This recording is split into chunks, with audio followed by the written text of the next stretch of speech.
Wahahaha. Change things Chat around so they GPT work. generated mission. Yep. Copy, paste, and change a few things. Write it out for me. Thank you very much. What's this? I feel like I missed something. He just sent a message in Skype. That's the mission. Oh, okay. But it was written by Chat GPT. You can tell because at the top it says certainly, because it's responding to him.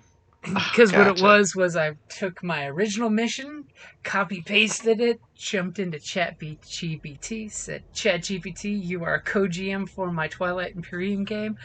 I need to rewrite this mission using the Federation of Sol and the Mentec Coalition. And that's what it spits out for me, so I saved myself some typing. It took my original mission and instantly edited it in 30 seconds or less. Wow. That's pretty cool. It's cool until it takes all of our jobs. Never. I write software, so they're not going to be taking my job anytime soon. Nope. You are the job. And like, unless I work for a company where they just don't value software engineers at all, then they'll try to replace them with ChatGPT. Then the company will go bankrupt immediately because ChatGPT cannot write code worth a shit. It's so bad at it. As you totally say, can you write this in this style? And it fails horribly. I'll have to check that out. I've never heard of it before. Oh, it's a thing. It's totally a thing. Trust me, at Tucson, that was one of the biggest topics at the entire convention was how ChatGPT was going to take authors' jobs. And like most people are like, don't worry, no, it's not. It steals ideas. It doesn't create anything original. Also, it's not remotely as good as an actual author is at word choice, sentence structure, or plot flow. And because it's not consistent either. All of a sudden your character's voice changes from chapter to chapter. Mm-hmm. ChatGPT, huh? I'm gonna check this out. Oh, can't believe you've not heard about it. It's been around. You're gonna fall down the rabbit hole. There's a guy that used ChatGPT for his NPC reactions on a video game. So that way his NPC characters that are in his party can talk shit to him. I mean, when I write, like, for my adventures, like, I've got just pages upon pages, and I never stop editing, and I can never just, like, get it just right, but it's just, I think, copious notes and writing and all kinds of stuff. This might save me a little bit of time. I will give you a tip on ChatGPT. It can write in the structure of anything that was written 3 years ago. So if you ask it for Genesis RPG, it can make you Star Wars, Age of Empire, and Genesis characters. Every third character is going to be exactly the same because it's basically just cookie cuttering everything. But it can write you certain things. So you can say, I need an Imperial General who's going to be fighting my rebels. And it'll actually create one, give him a generico name, and if you ask him to give him the stats of a Edge of Empire Star Wars character, it will spit out something. However, it does not know the context of what it's spitting out. It's just searching the web for all the Imperial characters and picking and choosing different parts and throwing them together. Fascinating. But it is a really fun tool, especially for GMs if you want to idea mash, or worse, you do one I've actually used it for is a D&D campaign where I'm like, okay, I have a D&D campaign, ChatGPT, you are my co-GM. On this campaign, I need it to be 12 to 18 sessions, around 4 hours each. Here is the 5 points of the story arc. Break that down by campaign chapters. And it'll actually break down this 5-point story arc of a 5-act story into the 12 to 18 chapters. Oh, that's what I could use. So it's great for making frameworks, but you need to make sure to spoon feed it everything you need to know. Because the problem is it will make up a bunch of shit, and it will totally lie in the shit that it's making up, but is convinced that it's giving you truth. So if you don't spoon feed it a paladin in D&D is this, it will totally think a paladin is whatever it found on the internet that paladins are. Mm-hmm. Gotcha. But it Nevertheless, is something nice fun to try. Yeah, it's fun to play with. And if you take your characters and you have your characters' bios and you feed it each of the characters and you say, give me a summary of each of my players, and it will spit out the player characters with a summarized version of what you fed it. Cool. So it can totally give you fun campaign notes, and it's a fun tool. Just don't count on it for much. Yeah, man.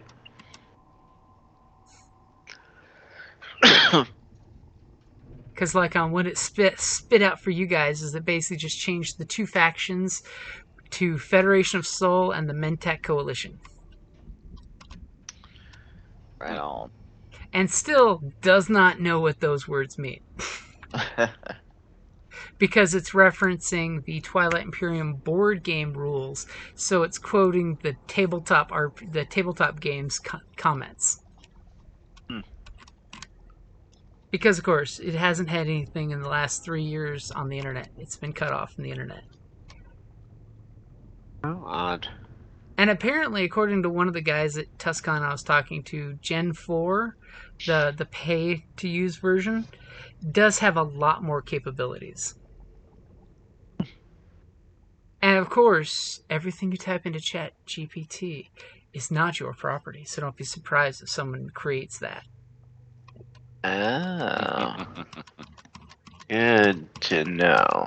So there's a reason why quite a few employers are like, nope, you ain't using that shit for this, because folks have totally done the whole, I'm going to take the 18-step process of what I do at work and put it into Chat GPT to put in instructions. And then they're realizing you just gave away the secret sauce for what our company does. Oh. That's a firing offense. Eventually, somebody in Chat GPT will find this information out, but I'm sure it'll take a long, long time before the AI spits it out. Yep. I mean, think about it. It's like AI art. I mean, you never know quite what you're getting with AI art because it's reaping through the internet and it's pulling pieces and putting them together. Like, if you ever got a first edition of the D&D Giants book, there is totally AI art in it, and they got pissed when they got caught. Because if you look, you can totally tell it's an AI art because the one giant's got an extra foot and his hands are backwards. He's got 2 right hands. I mean, don't get me wrong, I've seen a tattoo artist make that mistake, but still. The piece of art made it through so many sets of eyes and nobody caught it. Wow. So what does Wizards of the Coast do? They crop the pictures to cut off the offending parts. If the offending appendages insult you, crop them off. Shocking. And of course, that's where 4 months ago, 5 months ago, all the RPG companies are like, we are taking a stance of not using AI-generated artwork. Except Wizard of the Coast. They had no comment. That didn't surprise me.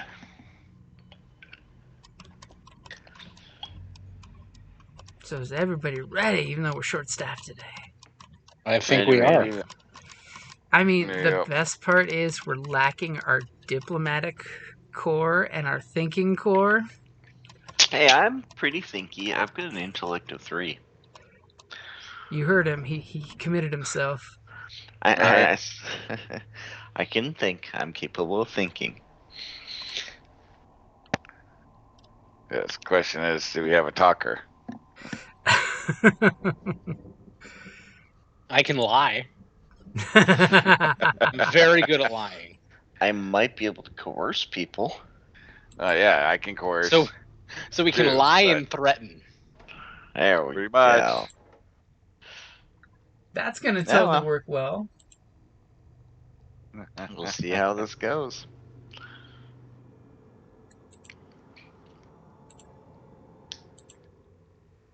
Okay, so of course, your Keleres group comes back to headquarters after your successful mission. You get a slight chewing out for the whole. You should have reported back to the Keleres of the location of the super weapon and not given it to the locals, but hey, what happens, happens. And waited weeks and kept it hidden for weeks and weeks and weeks. I mean, it was hidden for thousands of years. Yeah. And of course, the question about the loose documented information of how many factions got the information all around the same time. Don't know how that happened. It's just interesting how so many factions got the information when this planet was not aligned with any of those factions. Super weird. Yeah. Don't know what happened there. And you guys are told that, just a heads up, if you happen to go back there, the facility is off limits to Keleres.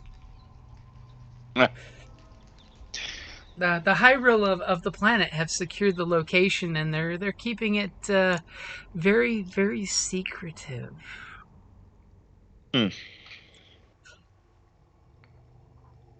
So, of course, your liaison totally has a job that you guys can't screw up. Notice there's an animal laughing in the background when that happened. You didn't screw anything up. As you're going to be exactly as planned.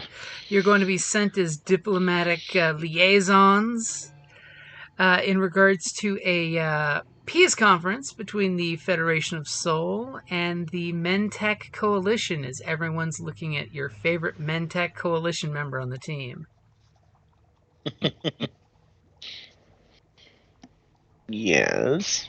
As apparently there is in regards to a Federation of Sol holiday, the Mentech Coalition are returning some items and gifts to the Federation of Sol that during one of the many conflicts, and by conflicts you totally hear pirate raids, was absconded with by the Mentech Coalition, and they're seeking to restore friendship with the Federation of Sol and deliver these gifts. All right. And thankfully, you have to do practically next to nothing. Because you're just going there as envoys of the Keleres to be the mediators between the two factions that are already peaceably communicating with each other. What could go wrong? Cakewalk. You just have to go there, say some words during the peace conference, take package A from group A and hand it to group B, and take package B from group B and hand it to A. Should be a total cakewalk. Mm-hmm. Of course it will be. The best part is we have no humans on the crew, so we don't know anything about this, event that the Mentech Coalition are picking for it. Could I do a society roll? Do you See have if I know anything about it? Humans? What society do you have? It's just a knowledge skill society.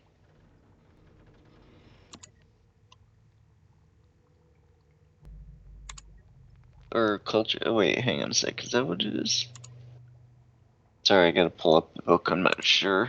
It didn't say any. I do remember it didn't say anything about having to pick anything specific. It just was a skill.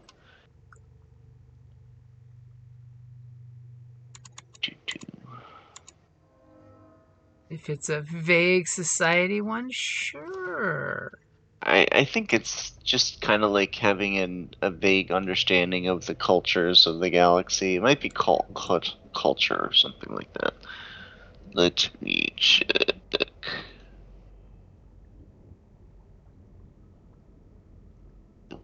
Skills.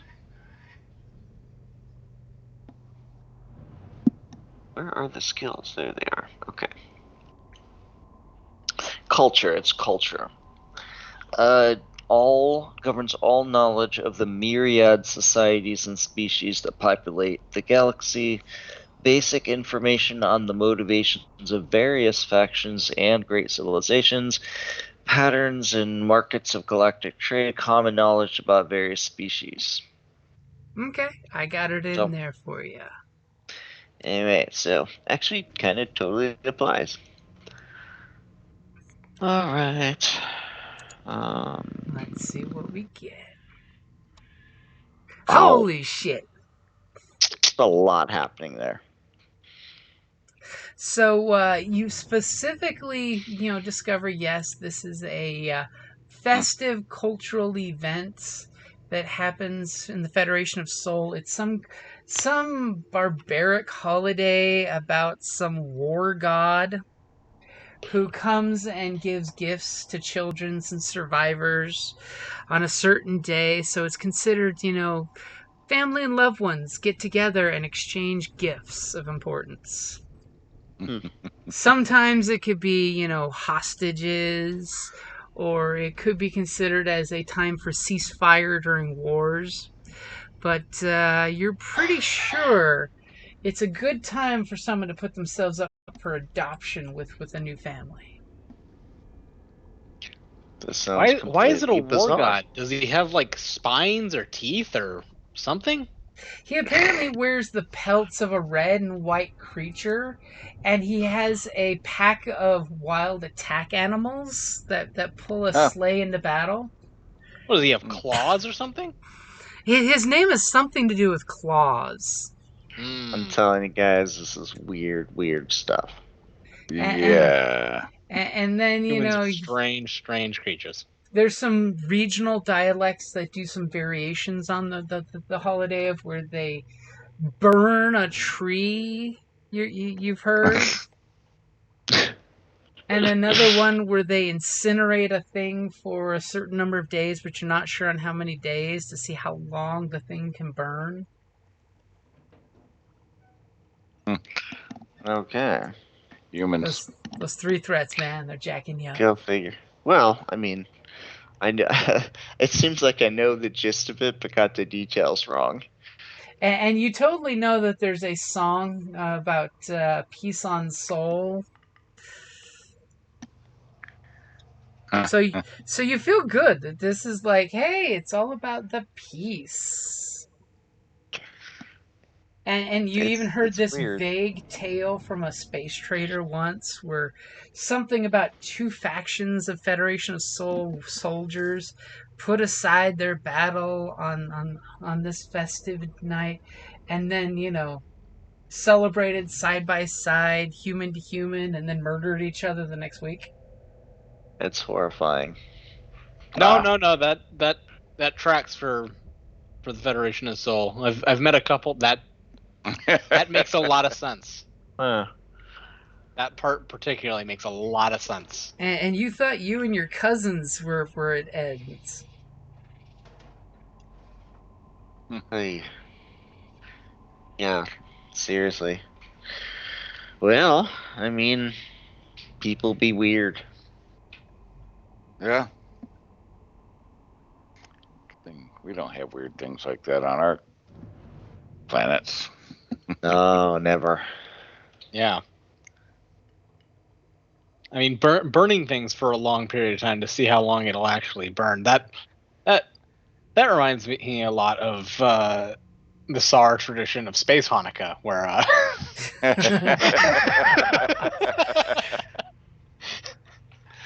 we got petroleum products. Let's see how long we can burn it.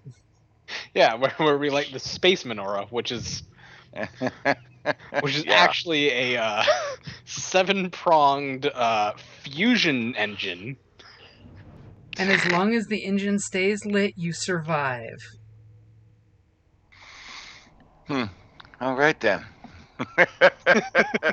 And you totally get that the Mentec coalition, these are things stolen by pirates when they were doing their thing of what they could get away with in the Federation of Sol, which is the same thing they used to be able to do anywhere else. If it's not nailed down and you can get them to give it as tribute, you steal what you can. I mean, let's not forget the coalition was a totally piratey, take what you can and give nothing back kind of group for a long time before Well, they it's wanted to be legitimate. yeah, it's more just about keeping the distribution of wealth and power even, not letting anybody get too big for their britches. That's Yeah. what they Well, teach in the schools there. Garrett drift is Garrett gift.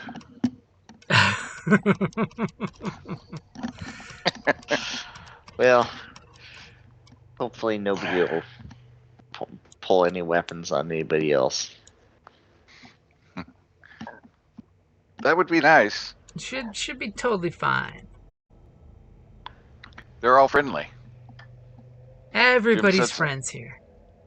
Oh, hey, that's the whole point of it, after all. Goodwill. All right, well, let's hope do Will it. is good. Let's do it.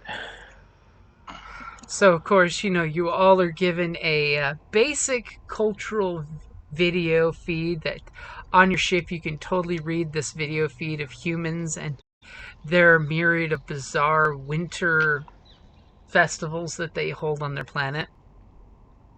Winter festival. It's always winter on my planet. It seems to make no real cognitive sense because it's all played out of historical order and, mishmashed with an outsider's point of view on human culture.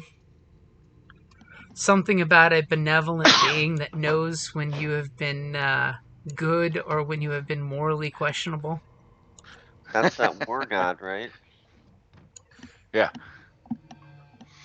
There's some confusion if he has a reindeer with 8 legs or 8 reindeer. Well, interesting. I'm curious to meet this fella. Nothing would surprise me at this point. So pretty much your mission will be to take this little box that the archivists basically found of belonging to the Federation of Sol back when it was forced to take a knee and join the Imperium. And, of course, the Keleres think it would be a nice gesture for you to add this to the gifts. And for the Mentak, they, of course, give you a star chart to give to them that basically has a nice little route that will help them cut through one of these solar systems they use.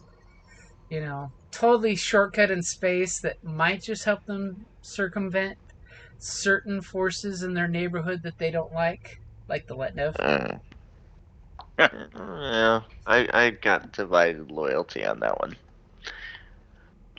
Hey, you could always just make the star chart disappear. It's a hard copy. Or replace it with a Beanie Baby. Or in the terms of Guardians of the Galaxy, a troll. Yeah, I'll let him keep it.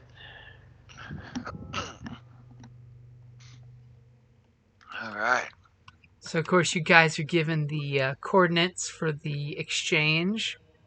It's apparently being kept very hush-hush. I'm assuming you guys are being responsible Keleres agents and keeping that hush-hush? Or are you going to go brag about it before you leave while your ship's being, stocked up? Nah, well, be quiet so far. Nah, quiet. I don't know, this is kind of not the job one brags about getting. How are the Mentak Coalition and the Federation get along with the clans of Sar? Friendly? Neutral? They have a history taking advantage of us? I think they both have taken advantage of you guys at least once, at one point Everybody's taking advantage of everybody in this galaxy. This is true. This is very true.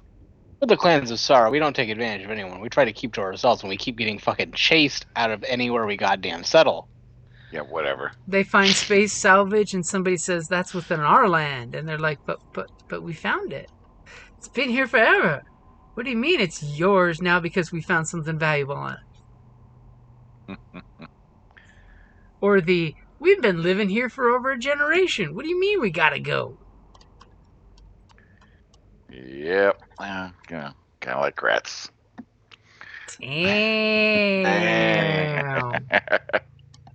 Yeah, I'm gonna go to a bar and talk about it.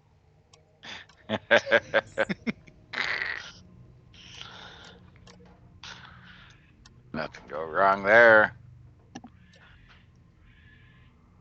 We'll be fine. I mean, come on. I'll be fine. It's not like your Mentag friend didn't go spreading rumors across the galaxy about a super weapon that can stop hyperspace. Hey, if anybody needs to know about this, it's the MedTech Coalition. They gotta keep them honest. Damn. Gotta protect the galaxy from evil. Any totalitarian powers.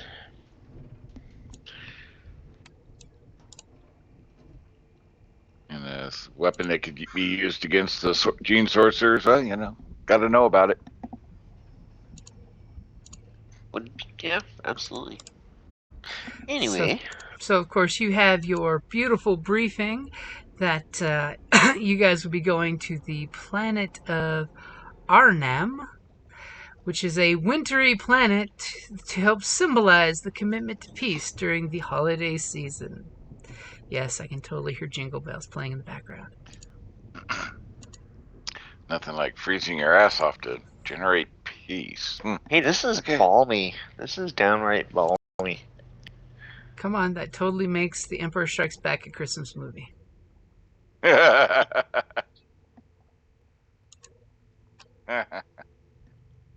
Right. So, as you basically told that the mission objective is going to be for a grand gesture of a gift exchange between the Federation of Sol and the Mentech Coalition.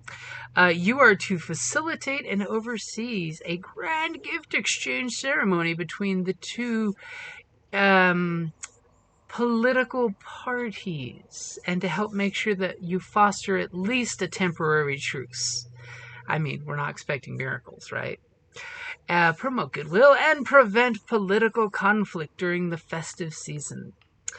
To ensure the peaceful gift exchange, you are to prevent any foul play or sabotage by remnants of either party wanting to put the kibosh on this.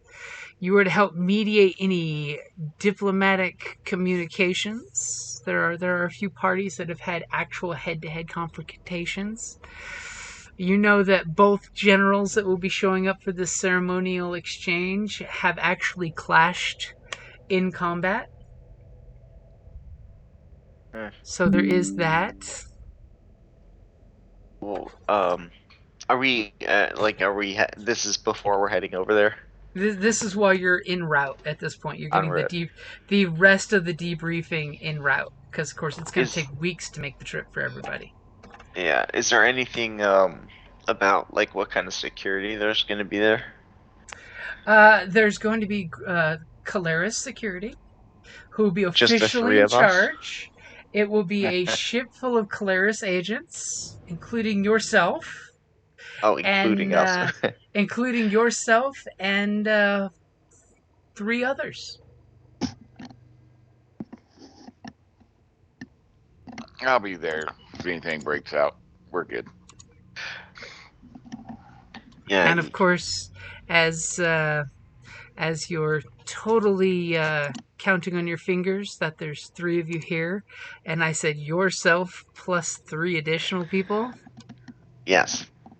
That your liaison is totally coming there to supervise, but not take a direct hand. So how many guests are going to be expected at this thing? According to the estimation, there's going to be at least 2 ships from each of their fleets coming with diplomats, so there could be at least 300 to 400 sentients at the resort that's going to be used there. The ceremony will be a small, casual get-together with a head count of 150 to possibly 200. Yeah. And the press. The press will be there. Well. We shouldn't have to do anything. It should just take place. They're all friendly. We're good. It's fine. Do no harm. Do no harm. Wow. And of course, your Winu liaison is totally going to take the back seat in the ship to just sit and watch as your pilot is totally piloting, because I don't want it to make any of you guys have to make a piloting roll. And your mechanic is sticking with the ship to keep it mechanically functional. But the three of you are expected to disembark and take care of things. You're Keleres agents. You're cleared for this kind of job. No Yeah. problem. I mean, one of you is a full-on bodyguard. I mean, I can handle Yeah. this.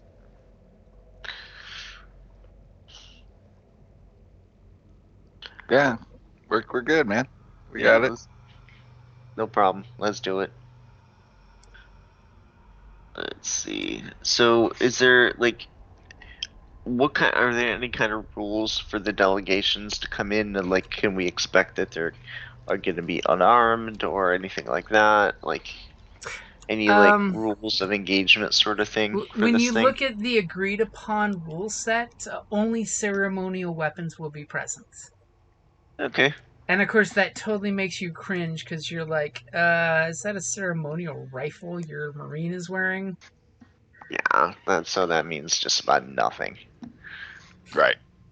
It means there'll be like no laser Gatling cannons, probably, but there might be socially acceptable weapons.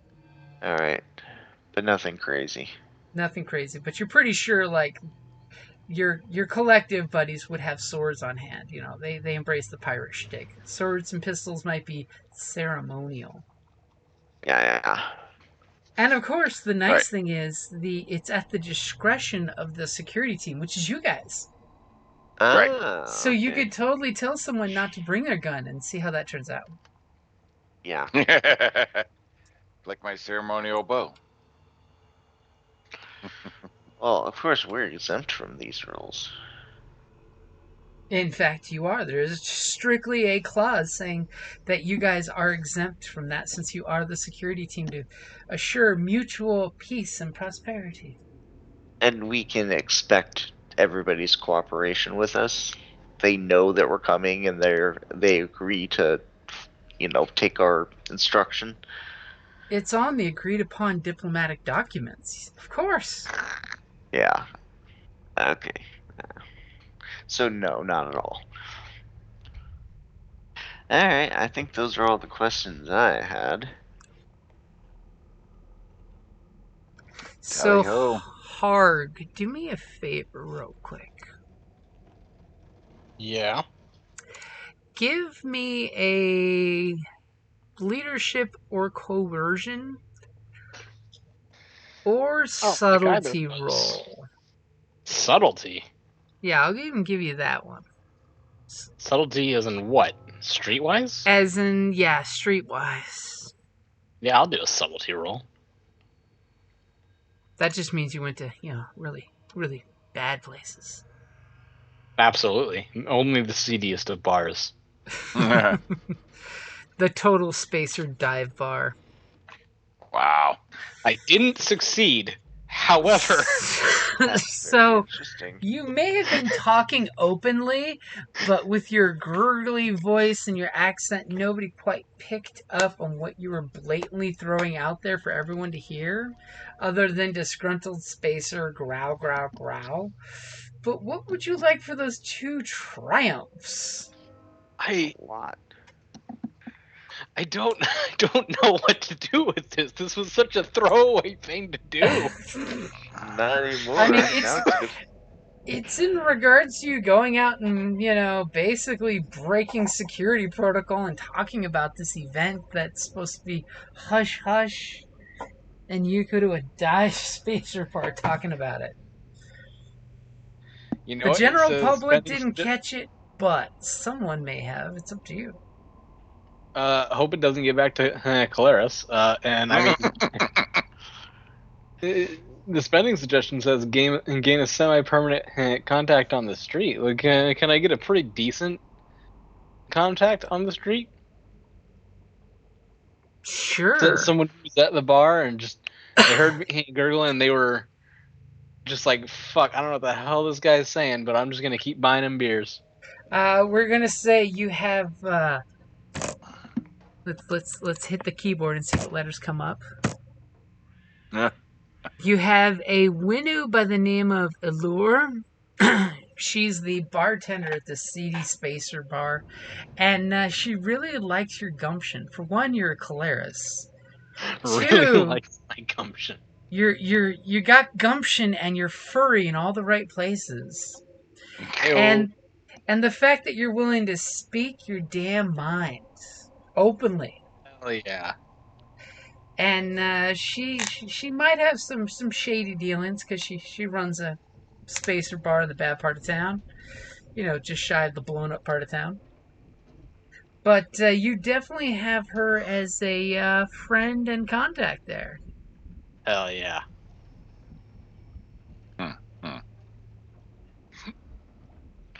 Well done.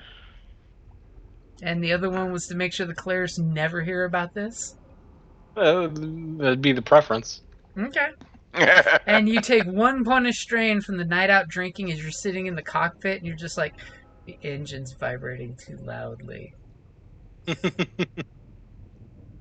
Okay, so, screen swipe unless everyone has the important things they're doing on the ship while you're traveling through not so super fast travel.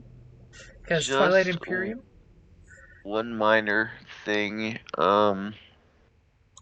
Let me double check and see if I even need to do this first, but I'm gonna do a thing. It might not be necessary, but I oh still wait, might no, do I it. think I just wanted to make sure that since our doctor's here, I had a med pack or whatever. It appears that I have what's called a medicum, so I guess that's kind of like a first aid kit. Okay. You I have just some wanted to make sure I emergency had medical something like equipment that. just in case, because you are a bodyguard. What? Yeah, because I do have. Cocky?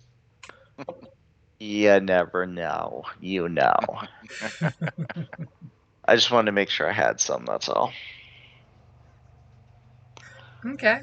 So we screen swipe to your liaison. He totally, takes over doing the comms talk for you guys. Gets you guys a sweet, sweet landing spot between the two basically combat landing craft that are bringing most of the delegation there. You guys have your ship with its very minimal weapons parked between these two landing military craft. Granted, the Mentec Coalition one looks like a lot more welds are on it, and the human one is very gray and military looking. And then you happily get parked there as your pilot's like, we'll stick with the ship. Because, he totally couldn't make it tonight. And your liaison says that he looks forward to hearing your report.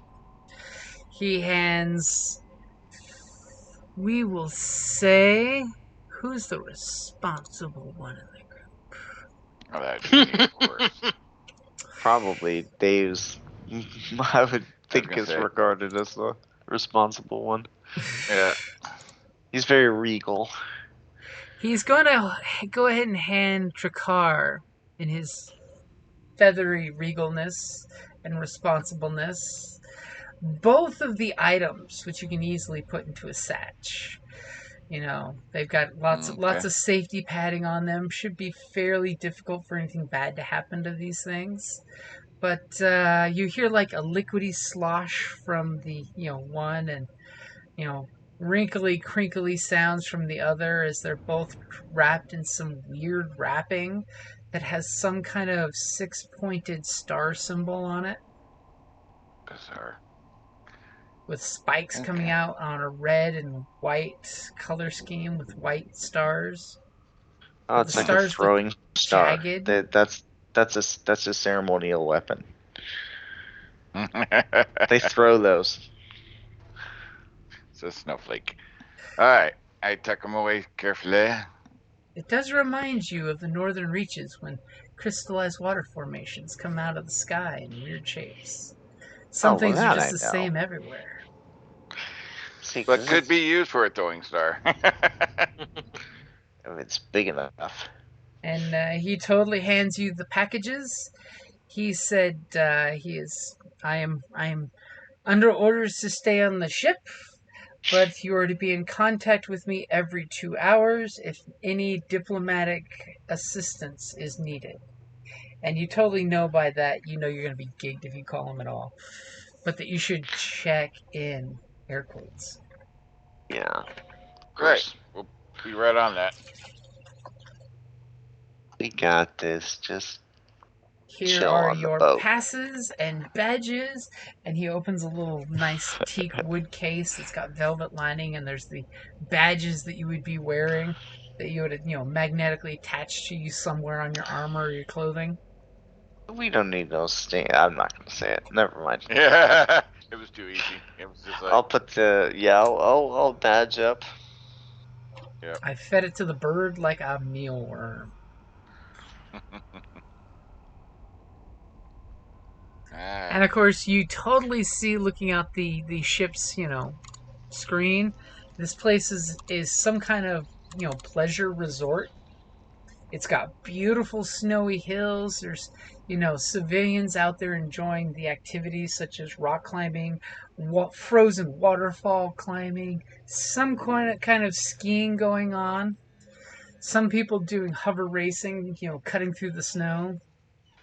Cool. That's kind of like my home planet, right?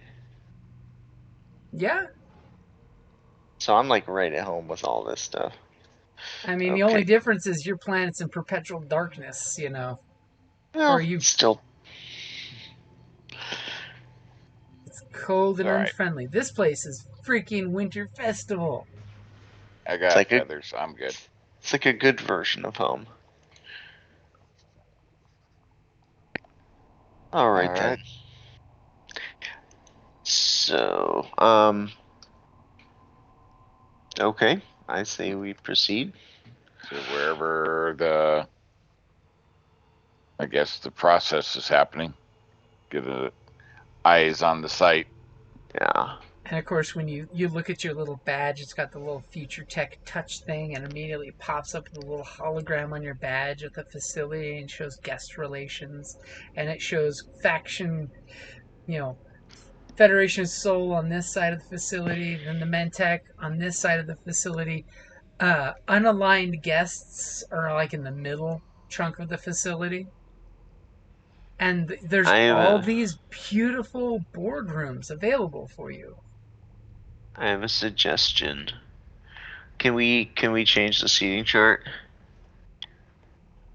Have them all mix them all together so that it's like less chance of mob shenanigans.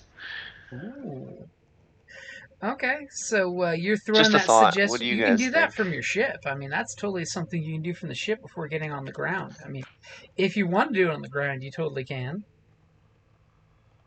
I just want to throw that out there. See what you guys think. You guys have the Sure. authority and the access to do exactly that.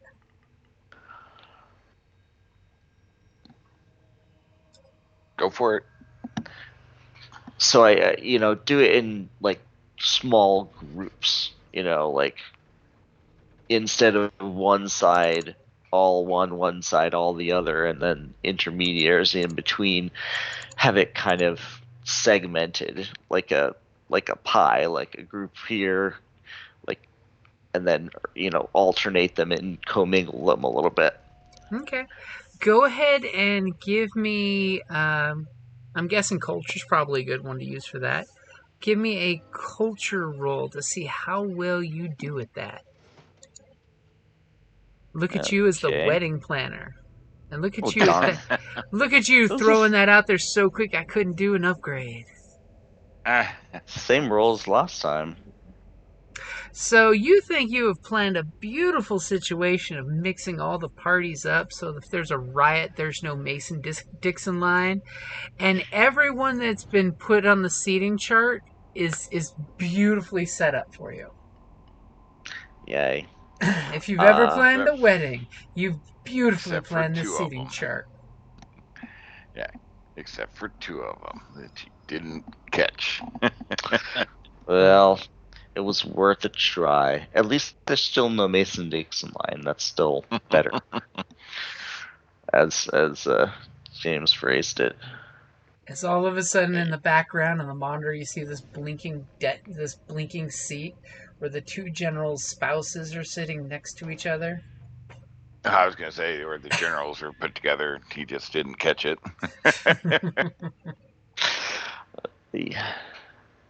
But everything looks great in that planning. So you guys heading off to make contact with the facility, with either one of the factions? What are you guys doing? I suggest the facility first. It'd be good to know, like, what we're working with there. Yep.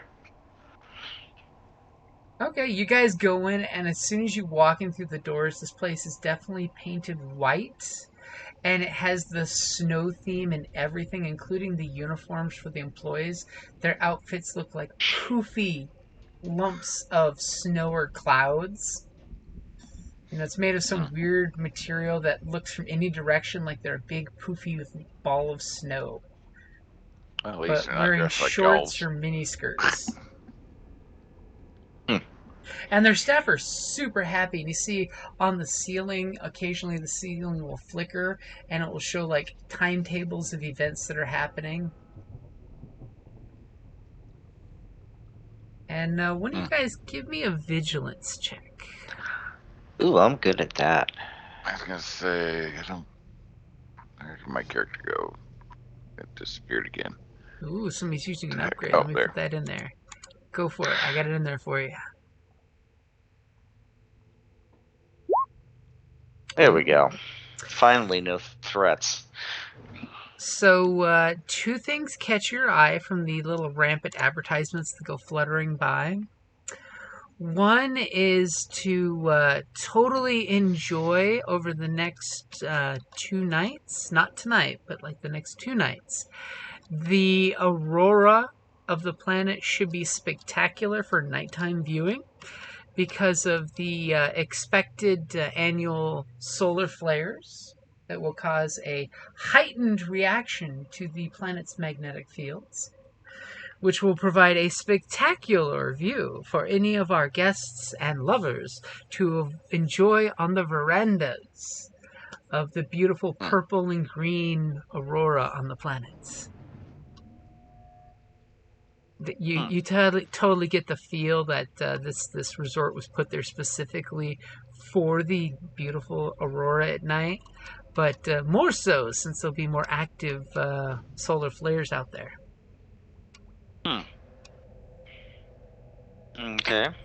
And of course, the other one is congratulations on visiting this week. Well, we had 2 luxurious guests, and it totally shows a picture of the 2 generals in full uniform, kind of looking off in the distance at each other, but not looking at each other. And it says, please respect all guests and do not bother them, but know that you bask in the glory of great war heroes in this time of peace. Is one Mentak and one soul? That is exactly the fact. Okay. Alright. Not sure what to make of all of it, but I'll... It just means that the event director totally thought he could talk about this. Oh. So it's not so hush-hush then, is it? Well, it's supposed to be hush-hush, but event director... Isn't. Do you know how prestigious it is to have guests here at this exact time as these 2 phenomenal figures of history? Okay. I'm gonna have them take that down immediately. Stop putting that stuff up immediately. Okay, so you totally go up to one of the kiosks? Or do you go straight to, like, the operations office? Well, the operations. That's what I was thinking, yeah. Okay. You don't have our hackers, so... Yeah. Your hacker's tweaking the ship right now. He's like, hey, guys, I got this flux capacitor. It's totally cool. We're putting it on the ship. And as you totally get there, and you're just like, hey, I want to talk to your entertainment director, I'm guessing. Probably. As they totally bring up this dapper Lennox gentleman. He looks very dapper in his outfit that just accentuates his pale features. As he looks across at you and says, "Ah, are you the..." And he totally eyeballs all of your badges with a dead silent pause. "Are you the Keleres agents who are here to be responsible for the event?" Indeed. Excellent, excellent. And he totally looks at the badges, and you notice that your badges have your like a hollow of your faces on them, and your official company names. As he just says, Fancy. "Excellent. Oh, could I please get a bio print of each of you for my security teams?" And he totally pulls out a little data pad for you to just rub your thumb on for biometrics. And he's like, "Is there anything I can do for you?" Yeah, basically, I'll, paraphrasing that, that he needs to take down those ads or whatever they are, those announcements, those ads, anything related to it. They need to come down because it's a compromise of security. No. We were advised it would be we would fully be able to embrace the public with this beautiful event that's happening. Who advised that?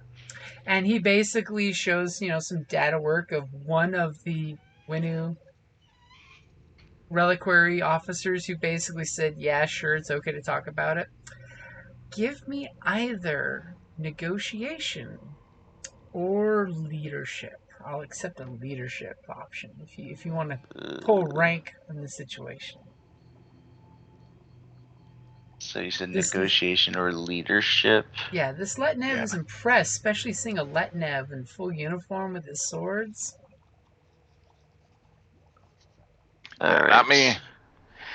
Anybody give me any help on this one? Because mine is 2 greens. Oh boy. I'm only 2 green myself, so. I will be honest and tell you, you do have a free blue and an upgrade because you're in uniform. You're basically in uniform with badge, and you We have got the badges. full authority of the Keleres behind you for this event. It's like total night and day of the last mission. Yeah. We're actually respectable this time. If somebody would just be willing to glare at them to give me a Sure. blue die or something like that. Ooh, We how have can that go authority. bad? Okay. Or Trekar, don't you have an interesting skill? Well, I don't know that we want to quite go there. You want him After to the pull the last bow time. on the guy. It was just a thought. Alright, so... I Alright, mean, you can always throw another story point my way. That would be 2 upgrades and 2 blue. That's too big to fail.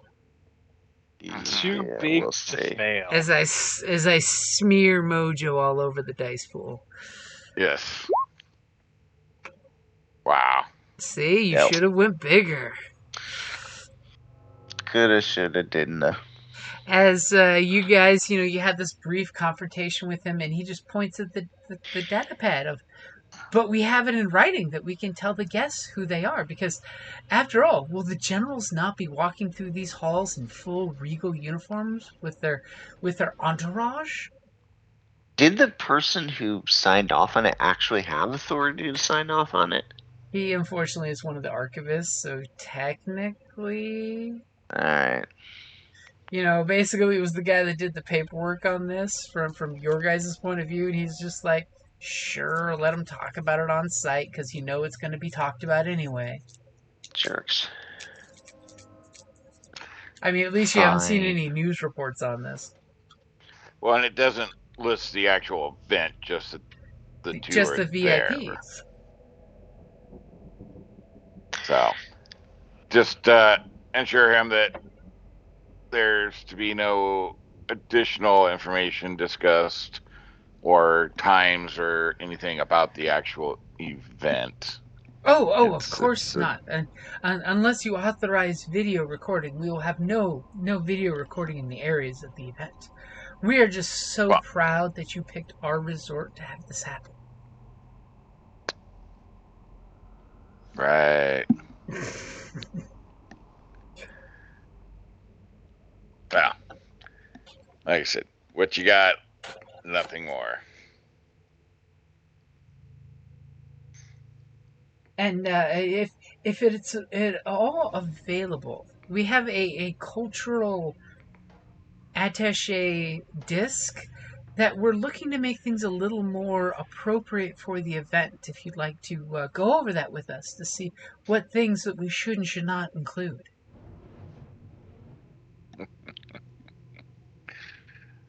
It should only take a few hours. When's the event start?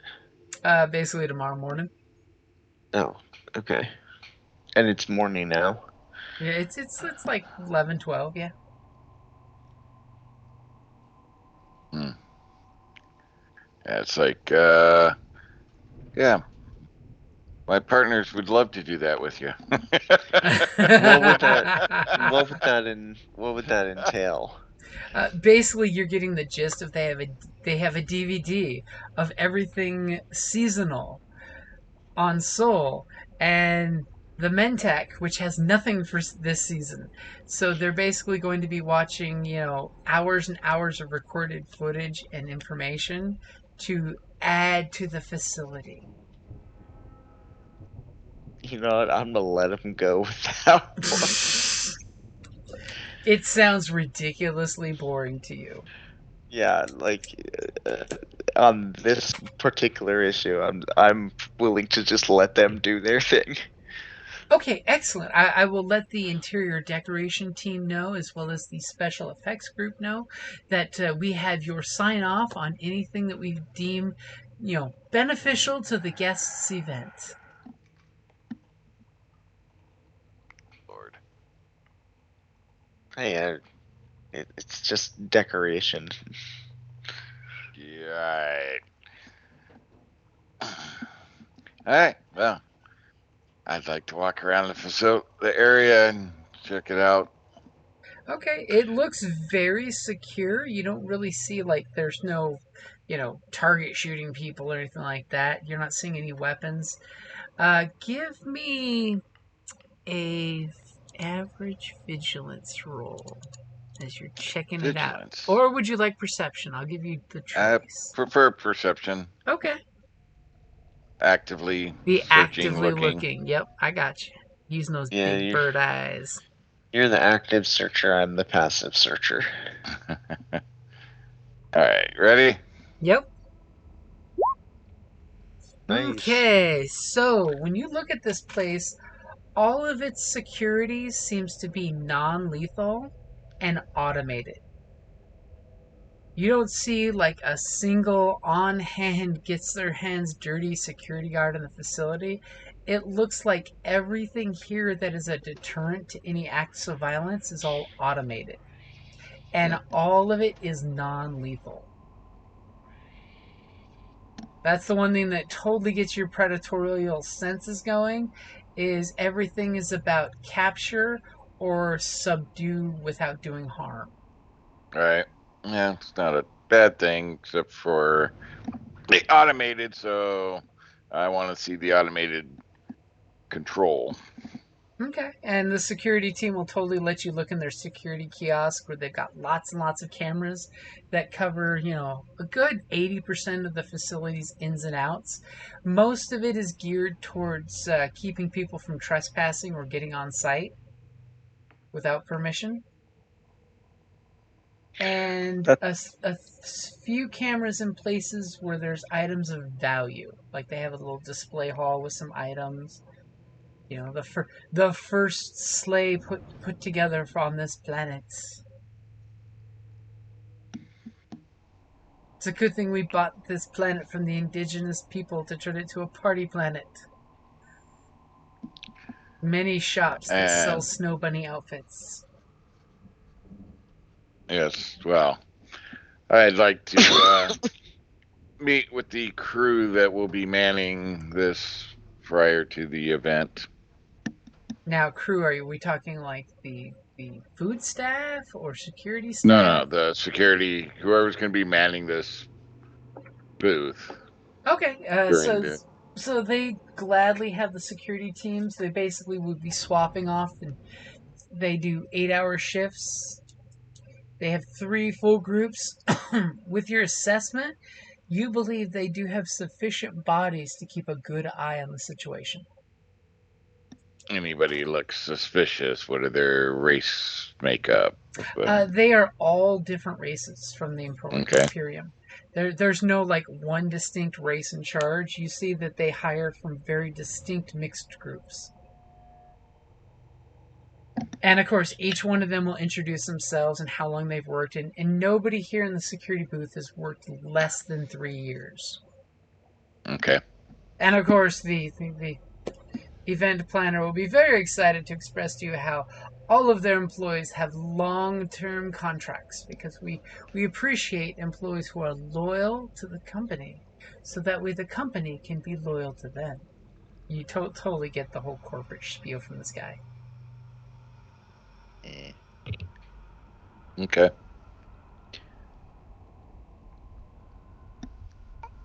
As he So- stares at you with his Letnev eyes that stare through you. All right, so nobody looks suspicious or funky then. All right. Nobody appears out of sorts. As you know, he totally takes you to the kitchens and shows you the kitchen staff, and you see the massive pantry of different cultures' foods, some wriggling, some not, and some make some Yummy. weird screechy sound. Totally appropriate timing. Is there going to be some sort of like food service at this event? So the plan so far is on the 2 days of the event, there'll be a dinner for both days. The first dinner is really the opening communal meal. The first meal will be lunch of day 1, where basically they announce both parties, blah, blah, blah, festivities begin. There's a tradition called the Silent Night, where everyone eats in silence. At least that's what they've been explained. So dinner will be later than normal, and there will be a bivvy of traditional meals by both the coalition as well as the Federation. There will be a What could go wrong there? A quiet meal. A plan where a single gift is exchanged. We're not sure which of these parcels, that's amongst the delegations and yourselves, will be exchanged. Something called a one gift the night before, according to the information they received. And then the rest of the exchange will happen on the next day, first thing after the breakfast. Okay, how secure is the kitchen and prep areas? Is it like is there automated security in here too? And when we checked the camera feeds, was there eyes on the kitchen too? There were eyes on the kitchen. You noticed that a lot of those cameras did not point at the food or the servers, but more the doorways in and out and the pantry. You don't want to make your cooks nervous that you got them on camera after all. But someone give me a perception or vigilance roll. I got it. Got it. Let me know. Go for it. What? Holy crap! That's horrible and awesome all at the same time. That's fucking incredible. What just happened here? I can't. I never roll triumphs, and so tonight it's the Christmas miracle. You just broke. You just doubling broke up the game. Just doubling up every time. The 5 threat or what really freaking me out. So go ahead and take 2 strain. We now know where the security compromise is. Hey! Yay! So what would you like with the 2 triumphs before I tell you more about that massive pile of successes? As you know for a fact, there is a distinct lack of human or Letnevs working in the kitchen. I want like a Sherlock Holmes, like Robert Downey Jr. is Sherlock Holmes moment as I like look at everything and I can break it all down. So If as they're you take, poisoning food, I can see it. you realize flat out that the security in this kitchen is non-existent. And you are 100% sure if anyone wanted to assassinate someone here, the kitchen would be the place. Because there's distinctly two different setups in this kitchen. It's literally, Hell's Kitchen, red team, blue team, where the red team is handling the Federation of Soul. And they have literally placards on plates for who's getting which plate, which is absolutely terrifying. So if someone wanted to target someone, would totally be easy to do in here. Oh boy. And on top of it, you realize that with those cameras the way they're set up, because it provides the staff protection from the cameras, because nobody really wants to see food prepared on camera because you might see something, that there's at least like 2 or 3 ways you could sneak in and out as you totally go there and see a guy sneak out for a smoke, basically, without popping up on any cameras that he walked out of the kitchen. Between the garbage chute, between the auto pantry that has, basically auto dumbwaiters that go down and bring up resupplies, you could totally have some creepy assassin hanging out in that as it comes up and pop out of the pantry. This kitchen is like the weak point in the security of this building. Great. And what would you like for your second triumph? You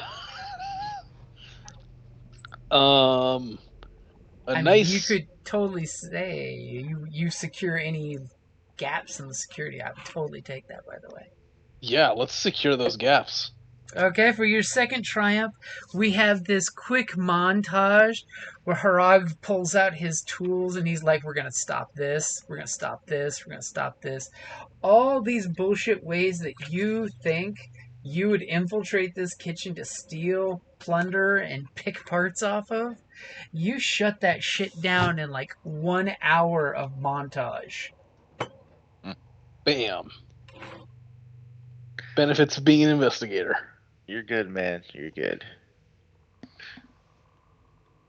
Yeah. As for those 3 threats, you seriously piss off the kitchen staff. I mean, seriously pitch off the kitchen staff. One of the big ones is the chef in there. He's a Hyrule in his fish tank with tools for his little appendages, and he's been screaming at you the entire time to put on a goddamn hairnet. Because multiple times he comes back with his little tweezer fingers holding a smidge of your hair since you have a pelt. It's not a smidge, it's a clump. So like needless to say, this kitchen staff hates you. Shampoo is for the weak. It masks my natural musk. We know who's getting the poison. As you're pulling off panels and you're securing things, so they have to go the long way to get resupplied. You've literally shut down all of their dumbwaiters, so they have to actually go downstairs to grab pallets of food and walk back up with it. They are not happy with you. I hope you like rations. That's all right. So while he's doing all that, I wander back off over to the security and request one of the Shikai security guards. Okay. And I tell him to assemble a team of 3 others, and they will be on duty in the kitchen during any cooking. Ooh. And they will observe and make sure none of the plates are tampered with, or anybody that does not belong in the kitchen around any of the plates or food. Okay, give me a leadership or coercion. And I guess I'll throw a blue in there for you since you're, racist and all. Yeah, well, I had to make sure I'm pulling staff that would be appropriate and do the job right. Ooh. Wow. All right. Good thing Ready? I'm going over the guest list right now. That didn't work well. They seem to be very dedicated staff that will do exactly as you said. They will not be busy stealing food for themselves. Yeah, well, that's all Or joking with the sous chef. But what would you like for those 3 advantage? right.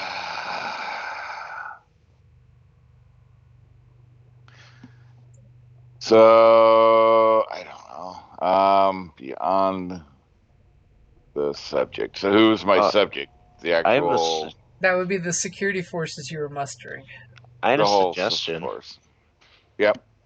Maybe that they're not really going to be doing their job very well down there, but the kitchen staff doesn't realize that they're goofing off. And Ooh, that's a good suggestion. Wow. Yeah. Well, I was starting to work that direction. So yeah. So the staff is definitely intimidated by that and thinks that they're definitely right on top of all that. Okay, I will totally Especially take that. So the staff think they're doing their job as intended. Yep, especially after all the stuff that's already been done down there. And so then while Harg and Trek are doing their thing, I'm going over the Mentak Coalition guest list another time to see if there's anybody that I know personally, or know of. Oh, give me a vigilance, or what do you think for that skill? Oh gosh, I don't know. Just that, just their group. If you don't know, I would Racist. say vigilance. Yeah, that's probably. It sounds racist if you're only going over the one coalition or one group.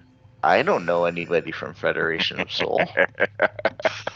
This I already know. All right. Here, let me roll some yellow dice. We'll see if I know any. Yeah, for real. Oh, hey, look at that. Hey, so you definitely recognize a few big names.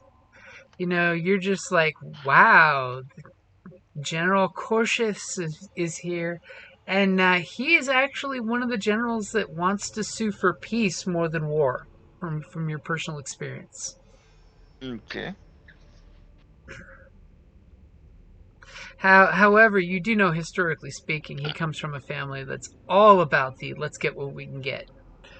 But he is kind of a rebel amongst his peers because he's like, we need stability, we need food, we need medical supplies, we need to actually be more than just a prison planet full of people. Yeah. He actually wants to be, respected, be respectful in what he does. Okay, so since I know of him, can I leverage any of the rest of that into maybe he knows sorta of me, or has heard of me, or recognizes my name, or just some sort of connection? Okay, you have no shadow of the doubt that he knows, because you were sent to join the Keleres, so you had to get clearance to do that. You are 100% sure he has heard of your name. Okay, that'll make things easier. Because after all, part of his duty was he sent an envoy to the Keleres to do exactly what you're doing, which is to make things easier for us to become friends with other cultures. Perfect. So I know who's to go to if any problems arise. Because after all, a millennium of being Australian pirates, it's all about the PR. All right.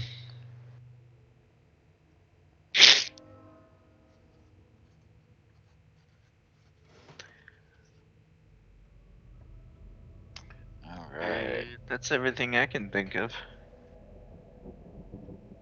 before people start arriving. Oh, did we want to check out the the room in which the ceremony is going to take place? Probably. So you guys, set all this in motion in your montage, and now you're going to go check out the meeting/dining area, which is beautifully set up so that tables rise out of the floor and then go back into the floor and chairs take their place. So that way you can convert from an eating area to a conference area at a moment's notice. Yeah. And again, Gerard.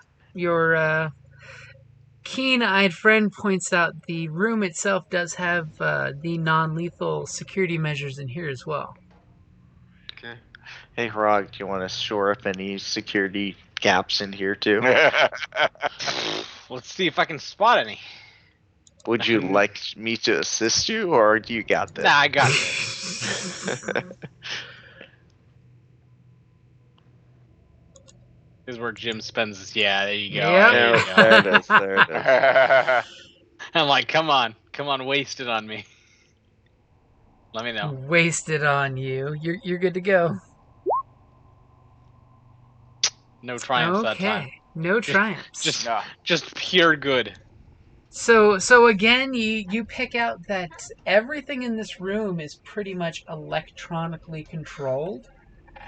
And from one of there's even a panic button in this room very nicely tucked away that technically someone could set off the security measures in this room if you needed to. Which is a good thing, because it totally means you could go over and punch in a code and activate the security system. Hooray. And you totally know that if the seating arrangements can be controlled in the room, or as well as someone who's got a data pad connecting it, to the system, which you know that the agent you've spoken to totally has that exact setup. They'll probably be their party coordinator style to swap the tables to the chairs, and the serving staff, you notice there's small little hatches, so that way there can be droid assistants in the room too. Oh boy, oh boy.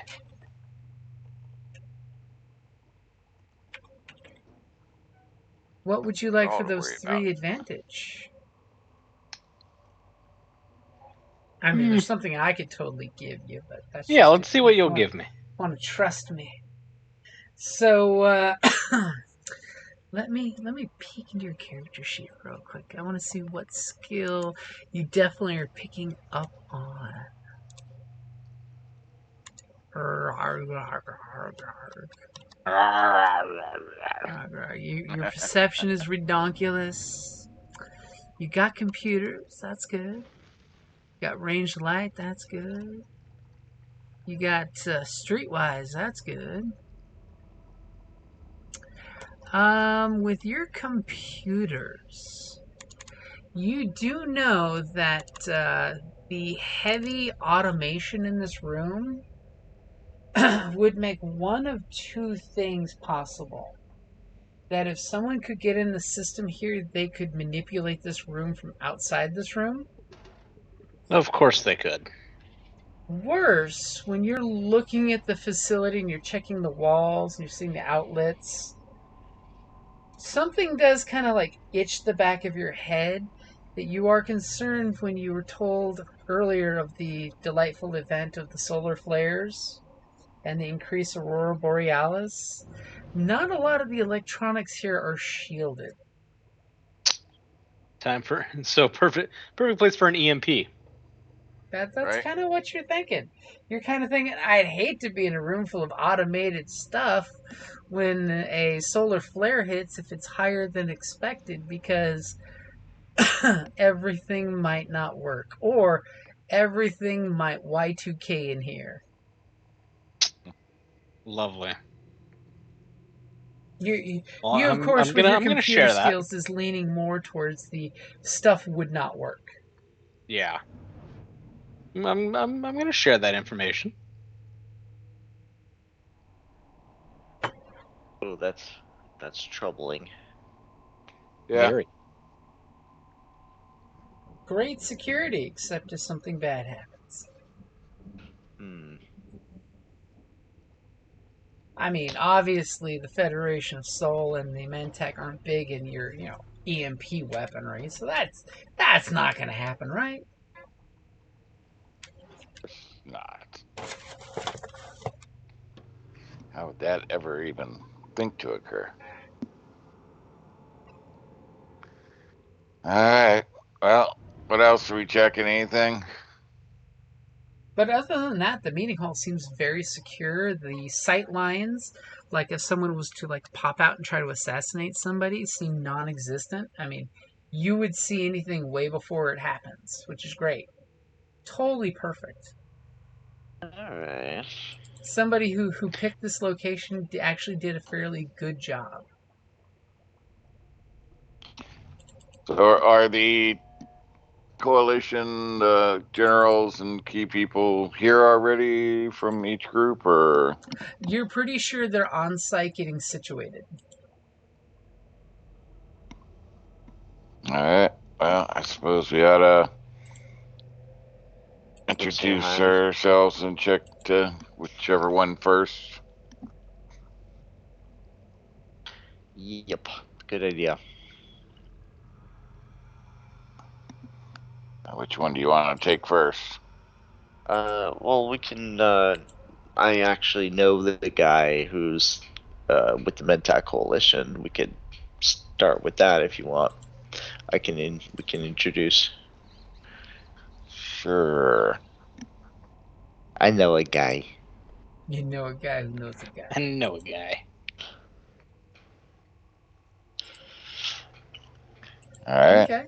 You have the clearance and the accessibility to them, so you go down to the floor where most of the general's entourage are parked. You see nice little 10 suites that go down this hallway with guards flanking each end from the Mentec. They're wearing their full uniform and beautiful regalia. And by beautiful Yeah. regalia, it's kind of thrown together. Yeah. Pirates. Yep. And, We'll go. and immediately one of them kind of gives you the nod. Me the nod? They give you the nod. It's you can totally tell that they acknowledge that you're part of their faction.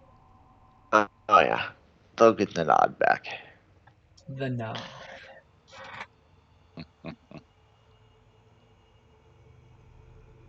So, Coach, you're heading straight to the general's room?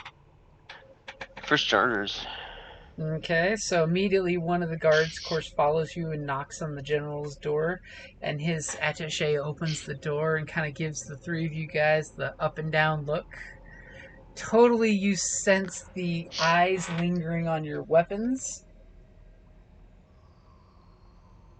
as his hand kind of briefly grazes the hilt of the ceremonial saber he's wearing on his side in a sheath. And he asks, what is the nature of your visit? Well, I'm going to explain that we're here to, we wanted to come and touch base with the general before all the events begin. We're in charge of security, etc., etc. Okay, and he basically gives you the kind of like, you sense you're getting the brush off, but then, eventually, he totally wears down the whole I can't say no to you and waves you guys in to sit in the common area and says, just one moment while I get the general. Thank you. Thank you. And as he totally waves for the couch for you guys to sit on. And as he pops into one room, there's 4 rooms adjacent to this big area. All of a sudden, a female Letnev comes out. She's dressed in this beautiful regal gown, and she literally just eyeballs the 3 of you. And she's definitely of middle age. And our Letnev friend in the group immediately IDs that is the general's wife. Ah, okay. And she stops and immediately asks if any of you would like any beverages. Politely decline. As she totally goes to the auto bar and orders herself a nice potent drink and a second one, and she walks back to the bedroom after just excusing herself. Obviously, she's not alone wherever she's taking those drinks. Yeah, that could be a problem. Did she come from the same direction as the other guy did? She did not. Uh, And then a few minutes moment, the attaché and the general come out. You can see the general totally got himself in uniform. He's got the little medals on his uniform and that little plate on his throat there. As he comes in and says, "Keleres agents, I would like to definitely thank you for being here for this monumental event. Happy to be here. How can I assist you?" Oh, you know, you may not remember, but I'm part of the team here. We just wanted to touch base and talk to you for a minute and get to know you and introduce ourselves and let you know that we, as much as we are running security for this, we want to make sure that we keep open lines of communication.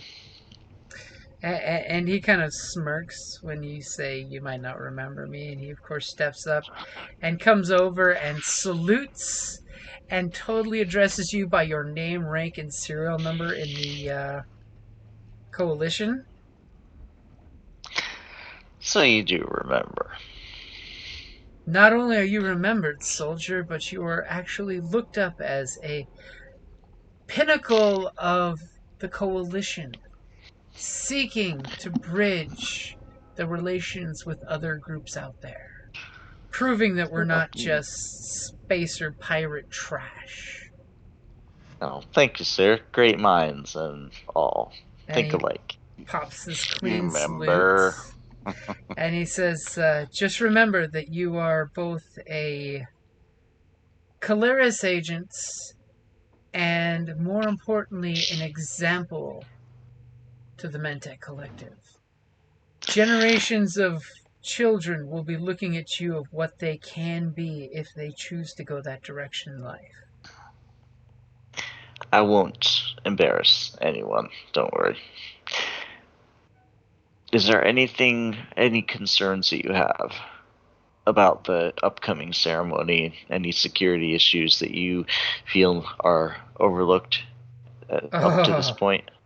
And he totally does this look around to make sure just his assistants listening in with you, and he points across the room and you see two packages about the size of, the first one is like a 12-inch by 12-inch box. It has some elaborate draping ribbon on it. And the other one is a flat, it's like 4 inches thick, but it's like 3 feet by 2 feet. Looks like it could be a portrait under there or a picture. And he gestures to both of those and say, those are here for the exchange of gifts. And I would like to convey that of all duties I've ever had, of all the lives and ships and equipment put under my care, these two gifts are the most concerning items I have ever been put directly in charge and responsible for. That's so.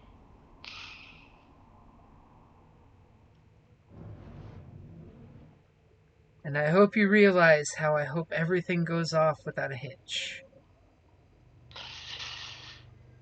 That's the plan, sir.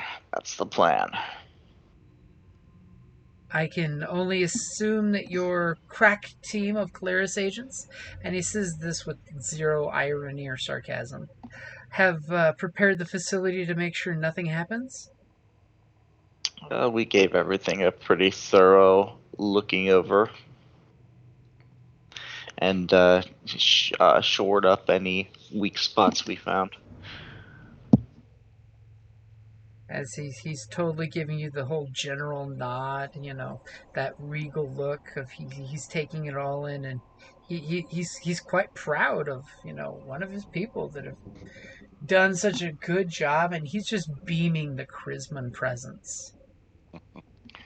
So, You three sense that okay, there's a reason why this guy can keep a ship full of fucking pirates in check. So after he makes a comment about the packages, I kind of stroll over and kind of glance at him, and I turn around and ask him what's so disconcerting about your packages. I just worry about the intricate delicateness of the items, as well as making sure they get to the allotted time and place without any interruptions to the festivities.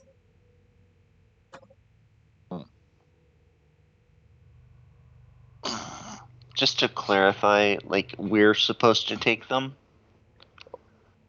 Or we're just supposed to kind of ensure the whole exchange goes well? You're here to ensure the exchange happens. Okay, so, I mean, you guys have your own 2 items to make sure Right. they get exchanged, Right, but right. you're to make sure that their packages don't get lost or stolen or destroyed.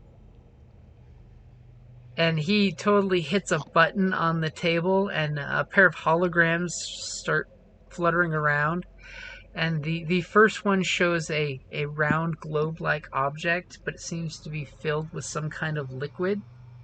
And it has a little 2 to 3 inch round pedestal on it. And there's in the hologram you can't quite make out what's inside the globe, but there's besides the liquid and something that's causing like staticky haze. Huh. And then the other one he shows is a digital of a picture. What's the picture Well, of? I'm sure you have your best team on these items, I would imagine. And he just looks that yes, it's definitely been one of our most interesting assignments. Indeed.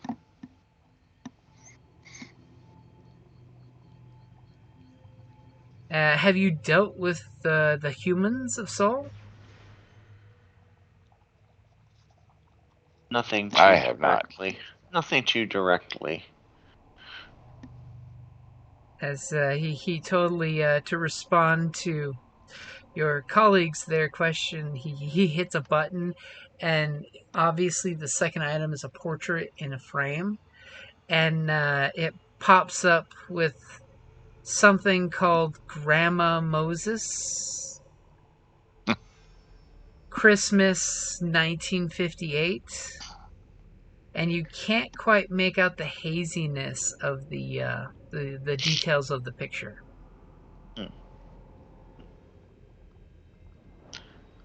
Intriguing. Well, if there's nothing else, just be sure to let us know if there's anything we can do to help you out, keep things safe. We will definitely let you know when we are bringing the item. If part of your security team would like to come with us, we would definitely appreciate that. After all, we would not want to be accused of any shenanigans. Of course.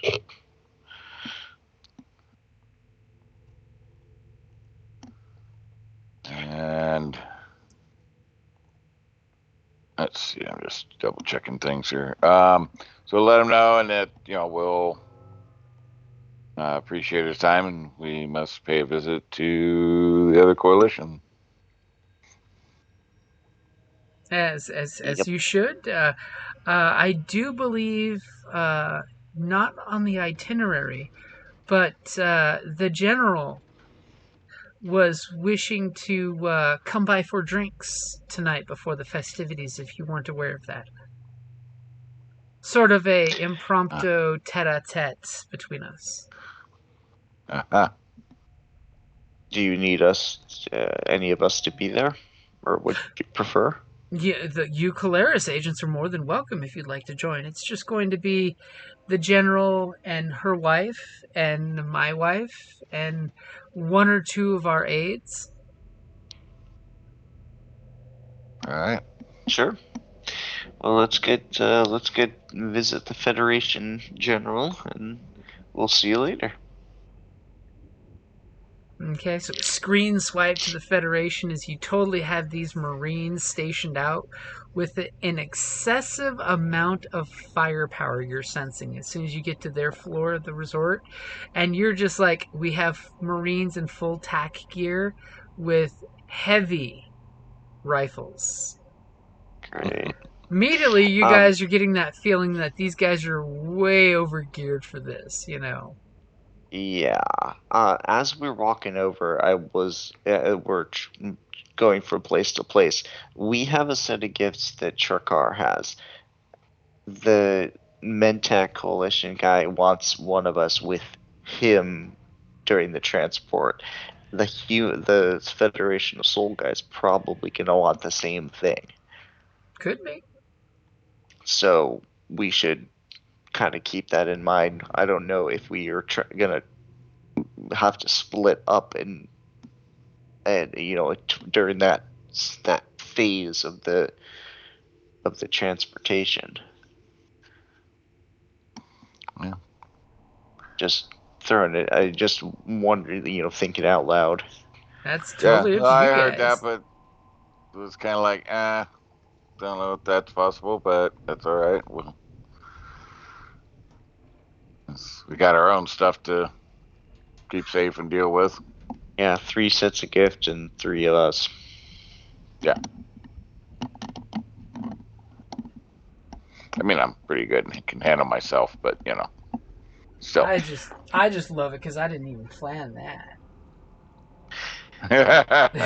Uh-huh. All right, so yeah, let's see what this guy has to say. What the this general's attitude's about. Okay, so of course the Federation of Soul Marines have no problem with you guys as soon as you flash your ID badge. They're just Keleres. Allow us to bring you to the general's meeting room, and you get the feeling of go down the hallway, take a left turn, and basically put you in an empty room to have the general come to you when she's ready. And are you guys cool with that? Are you gonna Sure. balk or Yeah. put up with any complaints on that? Nope. The Marine totally tells you the general will be here to see you as soon as she is free, and her aide may come in to see if there's anything that they can provide you assistance-wise. And Marine totally closes the door, and you hear the electronic lock do the shunk. Not that it would be a problem for you guys to get out of this room, but the fact that the lock went shunk. Yeah. And a few minutes later, you hear the electric seal of the door pop open, and a Federation of Soul high-ranking officer comes in and says, "Hello, my name is Demarius. I am the attaché for the general. How can I assist you?" Basically, say the same thing to her, or is this a him or her? It is a him. So basically say the same sort of thing to him as I did to the other, basically introduce ourselves. We're the security. We're here to introduce and meet the general and, address any concerns he might have, etc. Same sort of stuff. Okay. So the attaché is excellent. We appreciate that the Keleres agents are here to mitigate this festivities in the event. And is there anything we can do to help facilitate your facilitation of the event?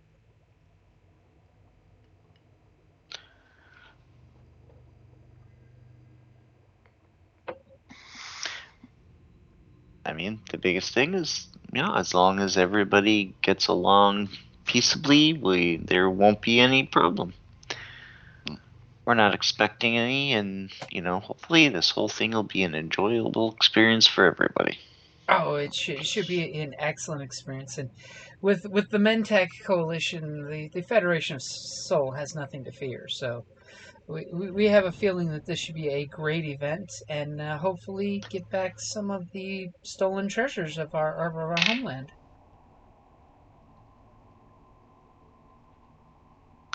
We look Interesting forward to phrasing. facilitating everything. I grind my teeth just a little bit when he said that. Hey, it's just calling a pirate is a pirate. And immediately the attaché gets a ping on the pad and says the general will be coming over shortly. And he goes over and prepares himself 2 beverages, goes over to the table where you have a feeling the general's going to come sit, and puts one down, and then sits immediately to the left of that and puts his cup down, and sits down and gets very comfortable with his legs nonchalantly crossed. As if you guys are sitting there comfortable waiting, a few minutes later the door pings, and the general, she comes in, she's wearing full Federation of Soul uniform. You know, it's even got the combat armor underneath the uniform. She has many, many ribbons that you're not quite sure what they all mean, but they look very impressive. And she has both a sidearm blaster and a saber on her uniform. That seems very, very intricate and ceremonial, but very, very functional. Of course. As she Could comes in I- and gets ready to introduce herself before you get to say what you want to say. What do you say? Oh, I just wanted to see if I could use my culture skill to know how to properly greet somebody from the Federation of Soul of her rank. If there's like a proper protocol that would be be polite. Okay. So you're trying to figure out if you should say, "Hey Joe, what do you know?" Go ahead and roll your skill.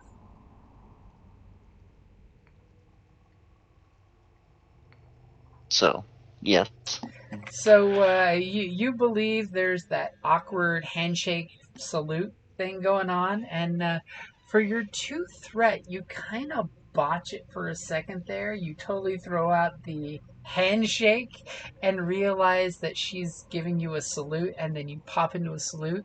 So it's a little awkward for your 2 partners watching you do this, because you're just like following in the step of her salutes. Oops. As she totally looks the 3 of you guys over and says, "So, how did we get so lucky to rate time from the Keleres?" Now, was that with sarcasm or was that real? You're not quite sure. I mean, it could be the sloppy salute that she's responding to like that, but you're not quite sure. Yeah, It go doesn't through the seem spiel again. like, poignantly pointed at you, but it could be a little of both. Go through the spiel again. And then she just patiently nods and looks at her attaché, who nods back, basically, he's confirming that this is exactly what you said before. And she says, "So, what can we do to help facilitate this holiday exchange?" And you sense sarcasm from her.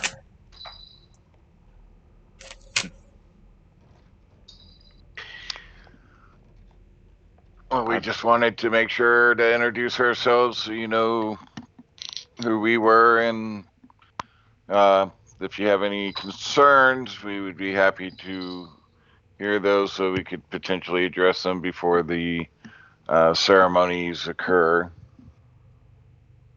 Concerns. I think the only concern that our security team has established is in regards to post-ceremony getting back to our ship.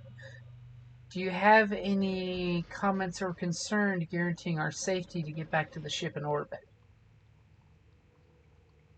It seems this facility's security measures are very lax. Does she mean literally from the resort to the ship or the ship out of the system? You sense it's kind of a both situation. Oh. I'll ask her, did they have any trouble coming in? No trouble, but unfortunately some of the best laid traps have nice open entryways for triggers to be tripped that don't let you escape so quick.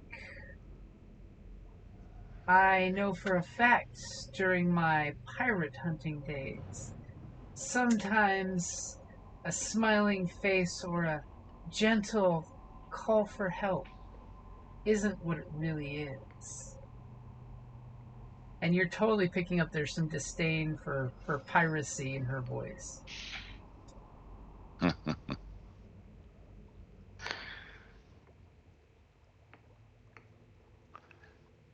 Yeah, well, we don't really have ships for that. Since this is a resort world, obviously, you aren't expected to help out in case a distress beacon is triggered on your way out. So, frankly, once this is all done, you're free and clear and you can leave. Nothing needs to hold you back as a trap. She kind of gives you this knowing nod, but as you're throwing that out there, give me a. So I'm setting up the dice pool. Mm-hmm. Give me a coercion or leadership roll. Same either way. Okay? And she Is looks there down any- her very opinionated nose at you as you say that. I'll also just kind of throw in with that you know it's one's business coming, or one's business coming going is is kind of their own responsibility. Yeah, your red dice can't do anything to me. Wow. I was gonna Okay. help you out. I was trying to So help you out with as that. you sense when he tries to chime in to help you out, it's less help than you think. As Yeah, the pirate. you succeed to alleviate her concerns, but you take a point of strain when you're just like, dude, shut up. I'm taking a lot of points of strain today.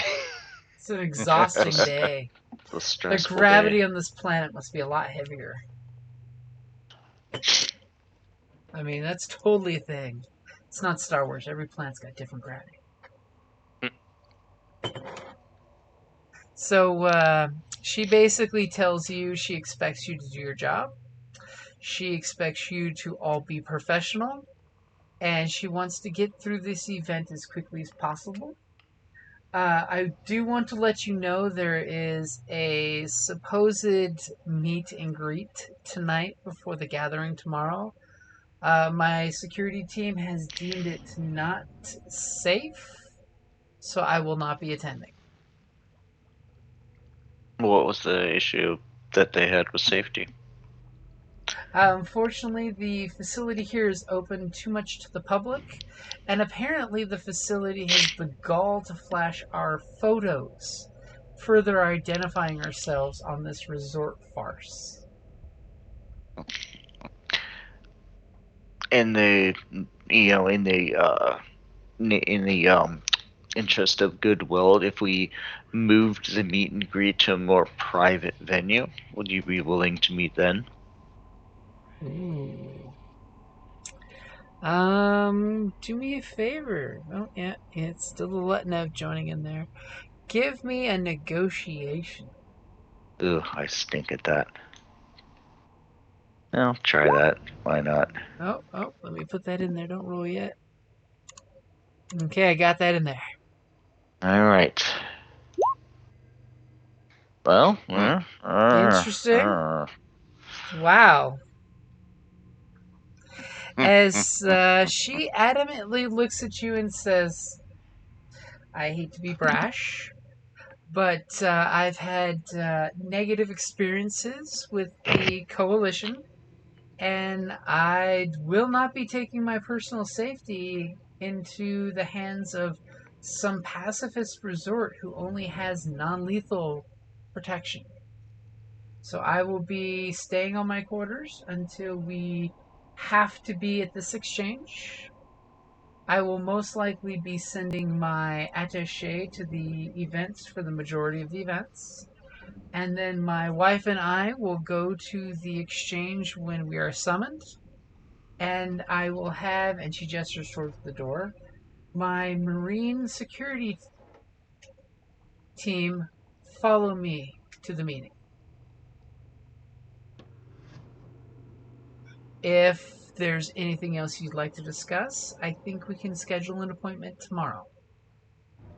And totally for the 3 threats, she's wanting to cut this shit short.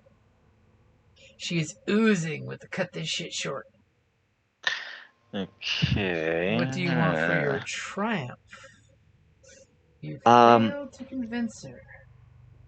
Okay, so I failed to convince her to meet up later, and I guess those threats. You're telling me that she's not very fond of us. She's But wanting how- to Cutting cut it this short. to a short end. Yep. Okay, so she Yeah, wants to cut it talking short. to a She's Latin not. F.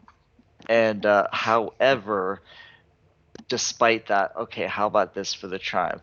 She may not like me, but she at least will respect and deal with me in a straightforward way.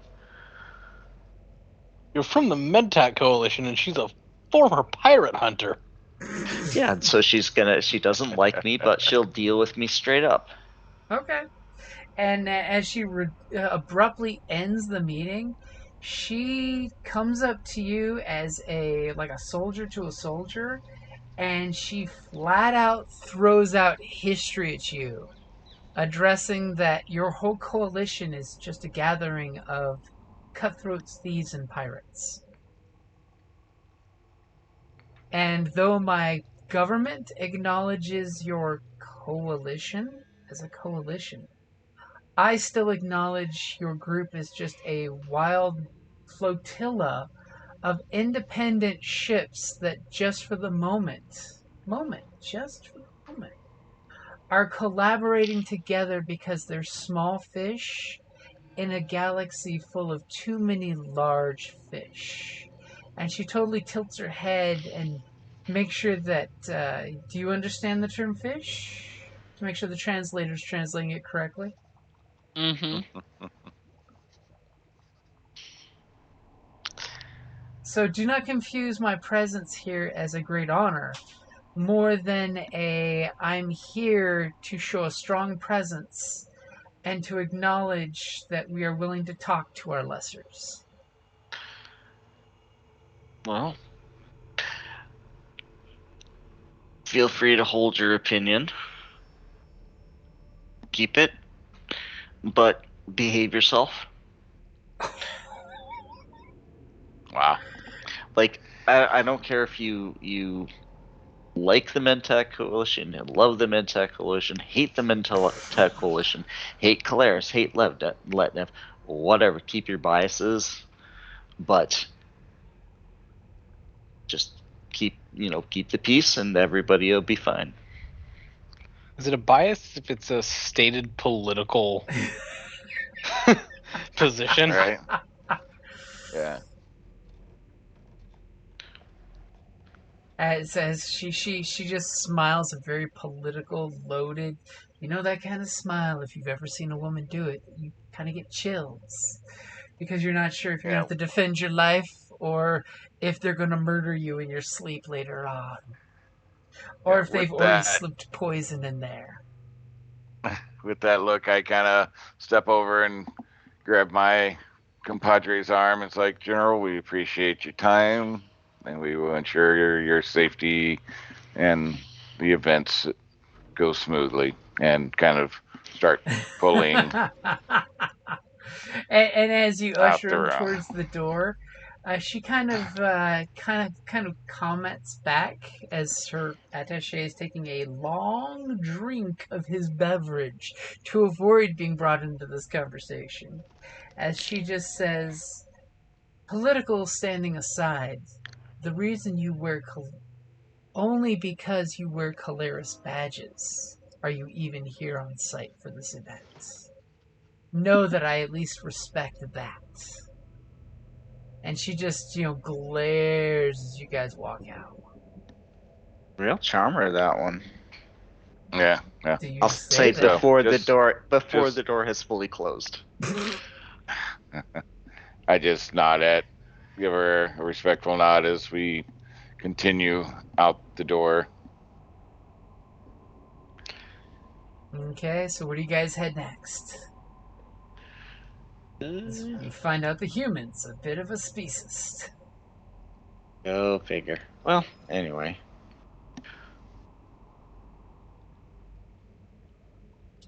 Do we want to take a quick 5-minute to get drink? Um, Whichever. Yeah. Yes. No. Yeah. Maybe. I'm fine. I'm fine. Okay. So where do you guys head from there?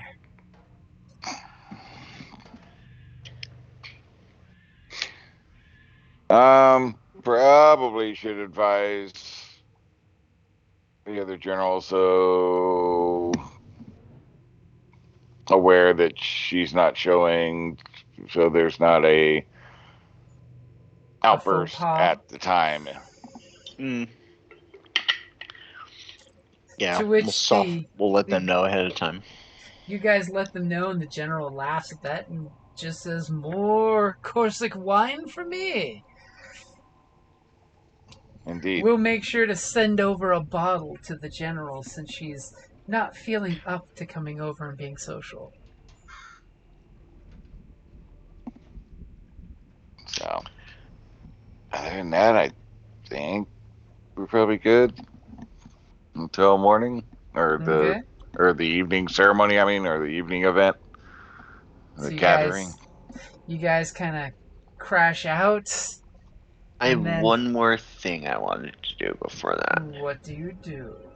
I have the talent, sort of the what's it called? It's that talented you don't know.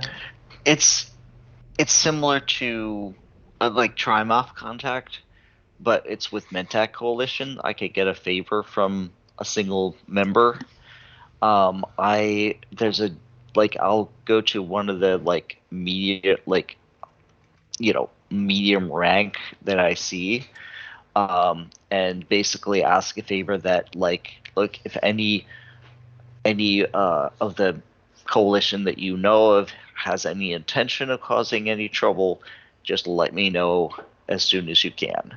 I don't think there's going to be a problem, but if you know of somebody within your ranks that might cause a problem, let me know. And so I'm going to ask that as a favor. Ooh, okay. So totally, you go to where the officers are basically doing the officers, drinks and stuff. And you basically talk to this, little major. And the major kind of snorts their booze as you're sitting there and you're having a no shit conversation with them. And they tell you, interfere.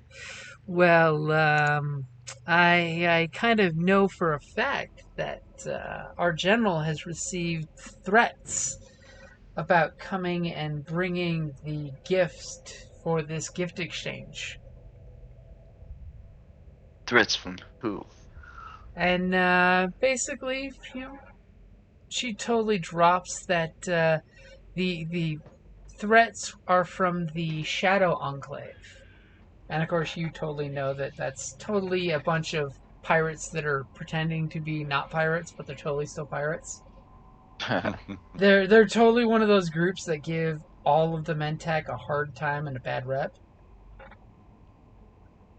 Are any of them here?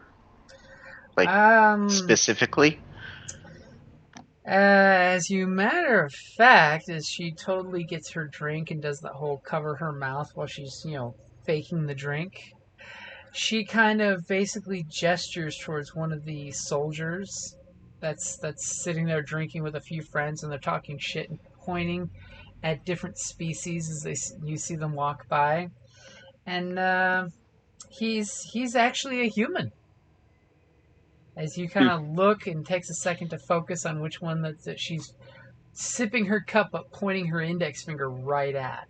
And it's one of her people's soldiers, And he's this very scruffy looking, human, got the whole scruffy beard, lots of scars on one side of his face, look like maybe from radiation burn. And she basically points out that he's one of those human hating humans, if you know what I mean. All right. Hmm. So, basically I say, like, do what you can. If something is like a clear and present threat about to go down, let me know with as much warning as you can. That's all I ask. And she just kind of laughs that off of, no, I don't think any of the Enclave would do something at this event, because the General would put an end to any person that broke this event, since this was something he was personally trying to push off to happen between him and his wife. All right. Well, after after that was all. That was the only other thing I wanted to do. Okay. So the morning ceremony starts off, everything is good. All of a sudden, about midday, when the sun is, pretty much at its zenith, there's many reports on the computer that there may be some possible malfunctioning equipment with excessive solar flare activity, and not recommended to be sunbathing on the sun deck. And communications equipment may be unreliable over the next 12 to 24 hours. And who planned this during this event? Some genius. Mm. Oh, Someone so who didn't have a I mastermind of science. let's say I did report in last night the bare bones of what happened to our overseer. Okay. He is quite glad to have, you guys call in and report, and he basically asks, so, what is your assessment of the current situation? Well, my personal assessment was that the Menta coalition seems eager for this to go well. The human from the Federation of Soul really wants nothing to do it. Is just going through the motions. Doesn't even really believe in it. So Ah, bit of a jerk, really. unfortunately, the coalition is attempting to reach out the hand of friendship to another group under their own stipulations, and their hand is getting slapped away. This reminds me of how the poor coalition was forced to be brought up 100 years ago, because they attempted to send out hands of friendship to just be slapped away because of previous bias. So what is the team doing to improve the situation? Well, we had a very frank conversation. I can, you know, uh, based on the conversation we had specifically, like, she doesn't like us, but I think she'll be straightforward with us. Well, Excellent. if she doesn't like the Mentak, then doesn't necessarily not like us. Just kind of look over. I don't know how'd she know I was Mentak Coalition anyway. I don't know. She's got people who know people. I mean, it might Nope. not help that you're a Letnev. That It too. was You did mostly the start the Dark Letnev Ages. thing. What's that? Your people did start the Dark Ages by fighting a war with the Federation of Soul. And That might be remember, Be right. fair. all of your dossiers have been sent to both the generals. Oh, okay, I gotcha. Everything fair enough. Your So, planet of birth is known by all. okay. Well, Yeah. so anyway, I'll just say that we she doesn't like me, but I think she'll deal straightforward with me. Excellent. we Then things resolved should be several very easy. issues. Yeah, we Yeah. resolved several security gaps identified. Is there any any assistance that the Keleres could possibly aid, not that they could contribute in a timely manner.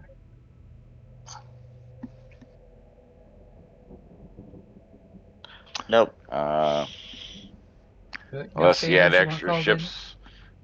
Unless you had extra ships in the area, just ensure the separation at the end. Unfortunately, we are understaffed as it is with such a small crew as us. Yep. Says your That's what I teammates figured. who are Just sticking on the boat, working on the boat.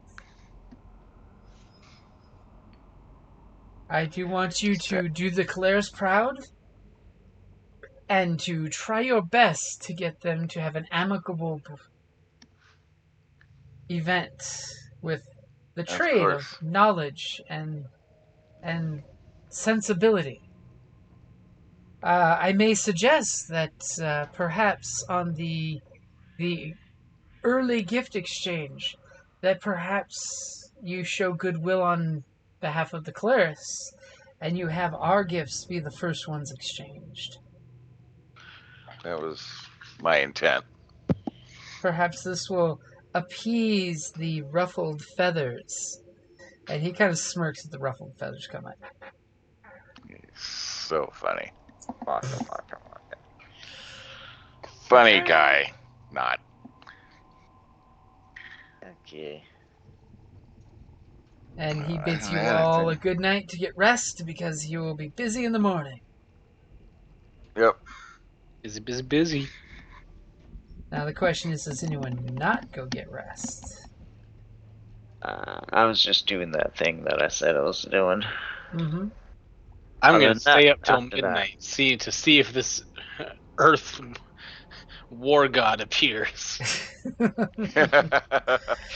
I heard As something about putting out cookies and milk or something. Some kind. as you know, Apparently, glucose and lactose appease his warlike sensibilities. It's just a bunch of hokum.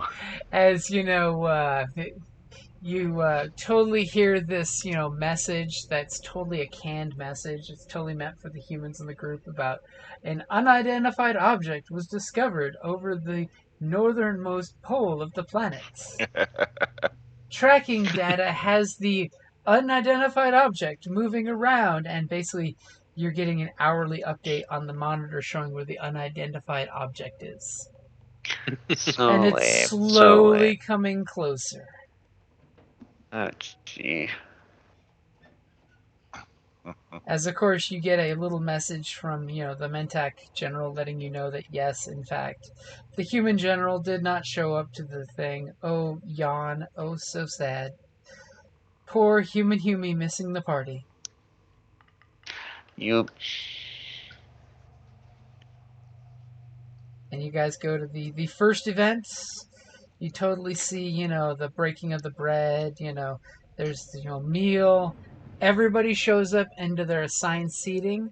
And who's got the best vigilance? I've got Probably two yellows and a green. the sure answer. Okay, go ahead and Yeah, give me your not me. vigilance check. It's totally appropriate that it's you. Oh, spending those points. It's always good to notice things. Okay, I got that in there for you.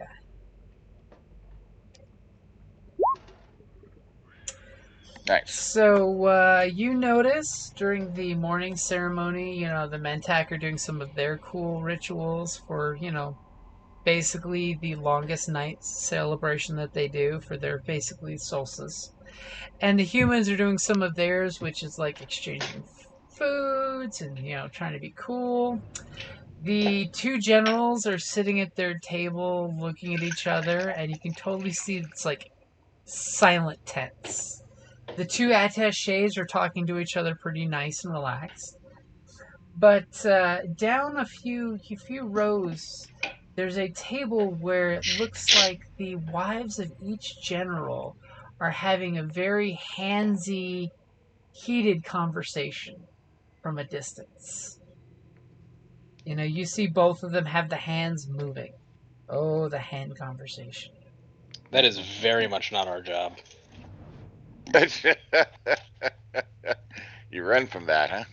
So you just gonna let that continue on however it's continuing? I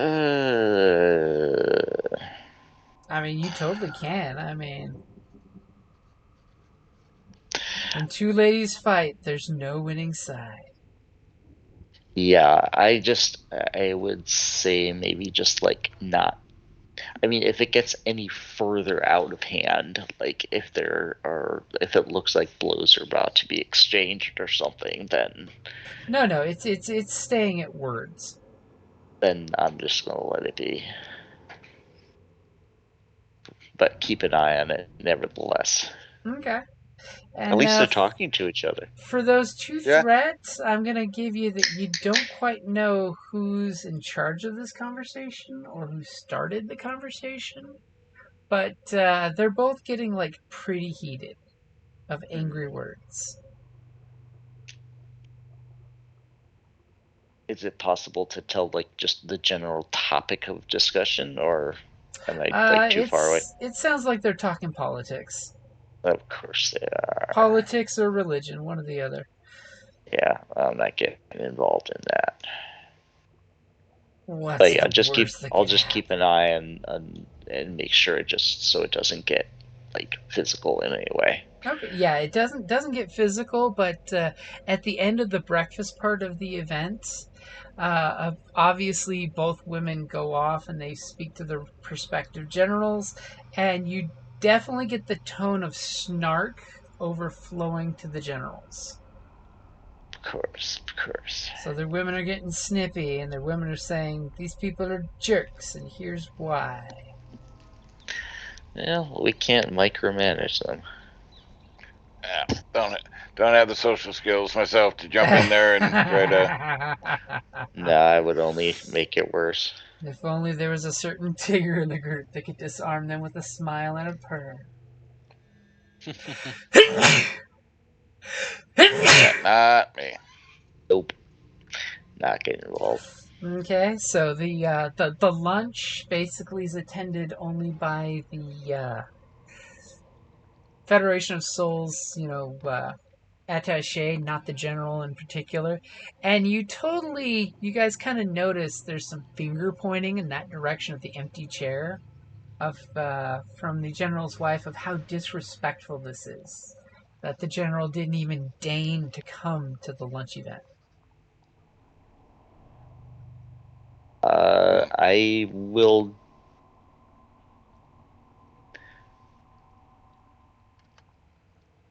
Well, for now, I don't know. I kind of want to say like she may be trying to deliberately provoke something, so don't rise to the bait.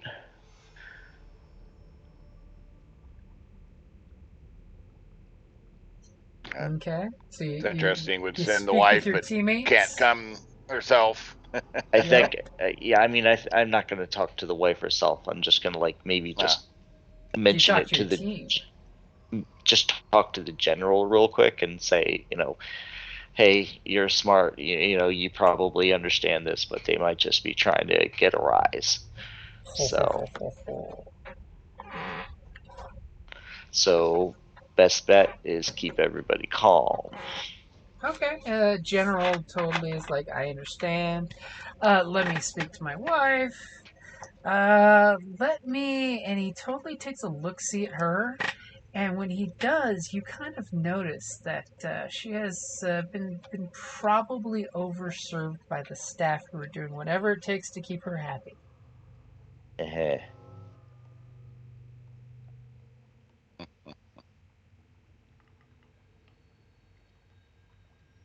Make sure we mention that to the staff as well. Don't overserve I was gonna say, anyone. catch the staff and be like, let's watch our serving of the young ladies. Okay. Everybody, really. So like as soon everybody. As you tell the staff, hey, water the drinks down, basically. As necessary. Just don't overserve. Okay, so it takes a little talking to, but they're just like, but we get tipped better if we more. They won't notice after the first couple. You just put a splash on top, so the first taste, they won't know any better after that. Tricks of the trade. Okay, It is a trick. So you guys suggest that, and that does actually seem to be helping. Because people are straightening up a little, getting a little less, liquored up to the bad place as opposed to the good place where you might be nice and chill. And so then brings along the night before for the gift exchange.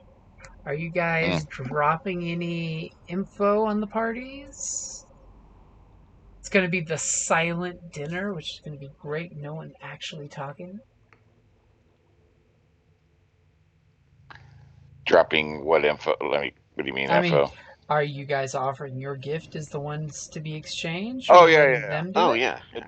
We would like to initiate as the third party, to offer our gifts as the evening gift and stuff, so that you are sharing your gifts together the day of.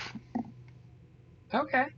So everybody's cool with that for the game plan, that you guys will bring your gift and you'll give your gift to each of them? Look at What y'all. is our gift? One was a map, crinkly and the and a other one sloshy. was a snow globe and a map or something like that. Yeah, basically a snow globe is what the description gives you. Orb, liquid. Yeah. Not that you looked in the package other than the hollow, but yeah, it's totally a snow globe. And the other one is a shortcut for the Mentat Coalition. As the silent night air quote comes up, and somebody in the group give me a science-y roll. Who? Some kind of knowledge science. Oh, yeah, no. I've got 3 intellect, but that's it. You're our best hope. Okay. Or I'll even take a computers, since I know Yeah, we're missing a certain somebody. Yeah, I'm 2 green, so. That one's still just 3 green. I've got 2 greens and a yellow for computers. I was gonna say he's not 2 green. That's just his plumage. Waka waka waka. So I guess your computers is the best of them. Yep. I mean, win. God bless you. Thank you.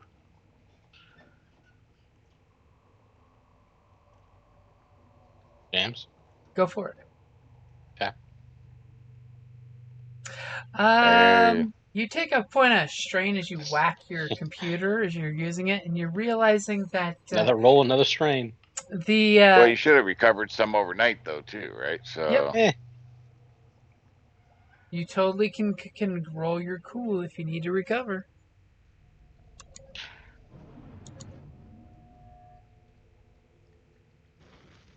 As you realize the electromagnetic interference is getting pulsier and deeper and more robust than it should be. At least according to the dossier that was provided for you from the company for this resort.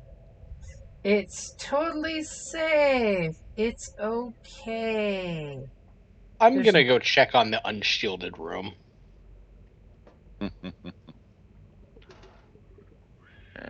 Okay, so you go and check the how things are going. Mm-hmm. See if the interference is actually penetrating into the cabling. You totally notice, because I totally rolled dice to see, but some fuses had popped and people are going out and taping the breaker box in the on position, because that's totally how it fixes it. And they seem to be having some of the cameras are staticky out. And as you look, you notice some of the automated security features, like the non-lethal stuff. The little online button light is not blinking properly. It's got kind of sketchily blinking. As you're sensing that they're having some technical difficulties. They're not saying anything, but they're having technical difficulties. Do we get the impression that either faction visiting are aware of this going on? Ooh. Give me a vigilance roll. As you start listening to their security team to see if they're talking about it.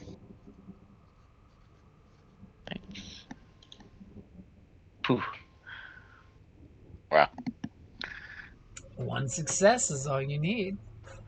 Yep. You do eavesdrop and hear not from the generals, but from their staff that both ships in orbit are reporting that they're having higher than anticipated solar flare activity. None of this was given to them on the briefing of this planet. And both ship crews are concerned as you overhear them chit-chatting. Can we have our Keleres folks just? You said that the electromagnetic interference was kind of oscillating a little bit. It was going up and down and changing, right? Hmm? Can they go ahead and run the pattern of it changing to see if it's any kind of signal that's usable? Because an oscillating electric field is light. Ooh. Which can be a radio signal or something else. Yes, I will totally pop into your friend's character sheet here. Or artificial generated here, maybe? That's a good question. As the birds outside are behaving interestingly. So they're having they are experiencing the trouble in the ships, but they don't know why. Yeah. It's if interference is oscillating at a static frequency, then that's just a very obvious, hey, something unnatural is causing this. I mean, it could just be that the resort lied about how bad it can get. I mean, there's that. When you have people on a planet, you don't want to like. We want to verify the source and what's happening. But Rub Lars is totally gonna look into this for you as he gurgles onto his science console and starts looking at stuff. As he's totally gonna science the science because he does have knowledge science.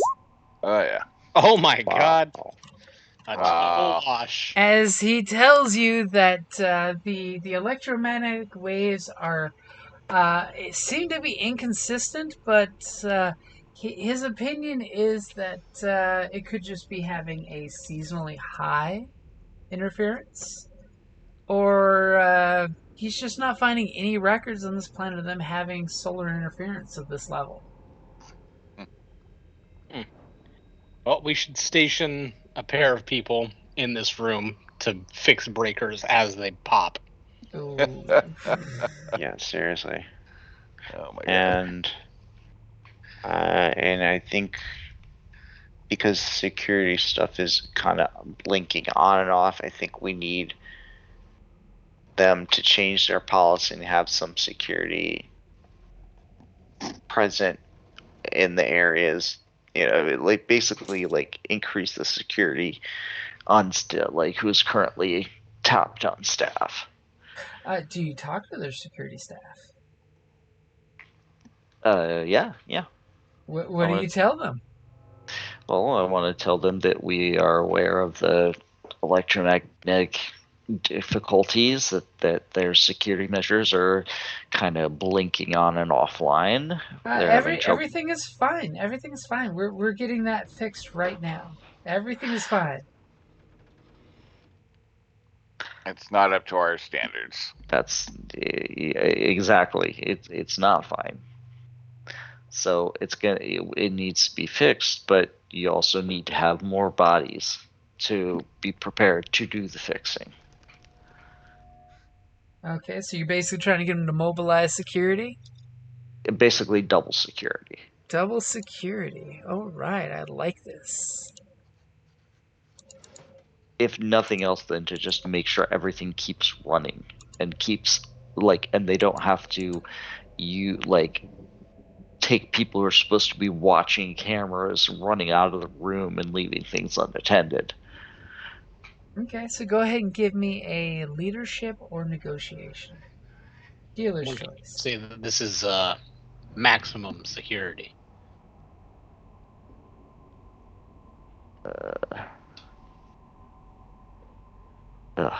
Leadership or negotiation, you say? Mm-hmm. You got this. Everything's fine. Fine. There's no problems. It's fine. And the story point, of course. It's like, look, it's really not fine, and you do realize the consequences of things going wrong and failing here, don't you? I think it's in your best interest to have, have this get done for everybody's sake, especially for job security and whatnot. Yes, would hate to see your business go under due to a botched security. And given the fact that there's a lot of, armed Marines running around, should something be taken the wrong way, so just do it. Just do it. So Okay. I'm kind of trying to lean into coercion a little bit. Okay. Go ahead and make that roll. Let's see just how well the conversation goes. Anyone want to back me up? Sure. Even a blue will help. Is that a blue dice? Yep. Okay, I got it in there for you. Ooh. Drat. As they're just like, sure, yeah, sure. We will double and triple security for you. Don't worry about it.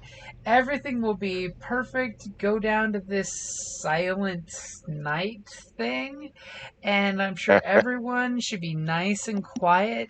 It's a quiet night, they said. We have all the speakers turned off down there, so there shouldn't be any ambient noise or anything like that bothering you guys. So just go and enjoy your party. We've got security covered. Okay, so obviously they're not taking my orders at the moment, or they're not, but pretending to. But even if they're not going to double security like I asked, can I use this to advantage to have them at least be on high alert, like at least not be slacking? Okay, so the security staff that is on duty is doing its job. Right. But you don't know that they're full of shit, that they're not going to do anything. So Right, I guess as far as you're concerned, that's they're doing. But they're doing the ones that are exactly working, what you said. Yep. right, yeah. but But the ones camera, that are working are on top of it. Yeah, exactly, off camera. They're The at ones least that did come to work are doing their job. Got it. Okay. No problem. So of course we then screen swipe to the silent night part where people are eating in quietness. You have the husband and wives are grouped up and seating to eat together. As thankfully the two generals' wives are not sitting next to each other for this part. As everyone is chewing as quietly as possible. And you guys do that whole Secret Service look around with each other and give each other the nods as it is ridiculously eerie silence. Yeah, that's not awkward at all. And as the meal is going on, you guys are about to get ready to do the gift exchange. As one guy holds up some signs saying it is time for the night before gift exchange. You could totally laugh at the little ticker tape sign that as it's reading, it's basically writing off this, breaking the silence in its own silent way. As comes up with the and who will be presenting the gifts. So I will step forward. I will give the Letnev gift to the Letnev to present, and I will present to the general of the humans. And immediately they start tearing into these and you can see the Letniv contingent is looking for the humans to start to see how this is done, and the humans start to open the package. You mean And Mentak, right? Yeah, the Mentak. Yeah, Start okay. to open his package. Or, sorry, yeah. Yeah. And they basically, you see them both look at the package, and as soon as they look at the packages and open them up, you see a snow globe, as you figured out what that is, pulled out by the general, and she gingerly holds it and shakes, and you totally see it's this like Statue of Liberty, not that you know what that means, in there as the snow is swirling, and the general looks at it and looks at her wife, and they kind of nod and smile, and they look over at the Mentak Coalition, who rip it open and see an actual hard copy of a star chart showing a shortcut through a area of space that is not too far from the border currently. As the general totally turns the picture and Vanna White's that shit to the audience, and people are like, ooh, silent noises as the both groups give you a very polite nod. You know, that very polite tip your head and nod as thanks. Mm-hmm. As just when that happens, all of a sudden the lights start to flicker, and then they go out abruptly. As many of your electronic items, you notice, go and fizzle out too. Is there All of them? any particular energy-based items that are not hardened, so like military weapons would be fine, that you think might be able to continue working? Well, like I've got things like Combi and Savant and Ambassador. Those sorts of things are probably shut down. Yeah. Yep. Yep, those would be shut Imagine. down. Com beads, especially because they are meant to transmit and receive. Got a couple pairs of auto cuffs. Basically, like, I mean, would things like a breather mask and like light beacons work? Light beacons would go out, but the breather mask should be fine because that's more of a gas cylinder type of deal. And then what about my the med pack thing? Would that still work? Mostly okay. Okay, fair enough. So, yeah, all the other electronic stuff is shut down. Yep. I mean, just needs a quick reboot to work again.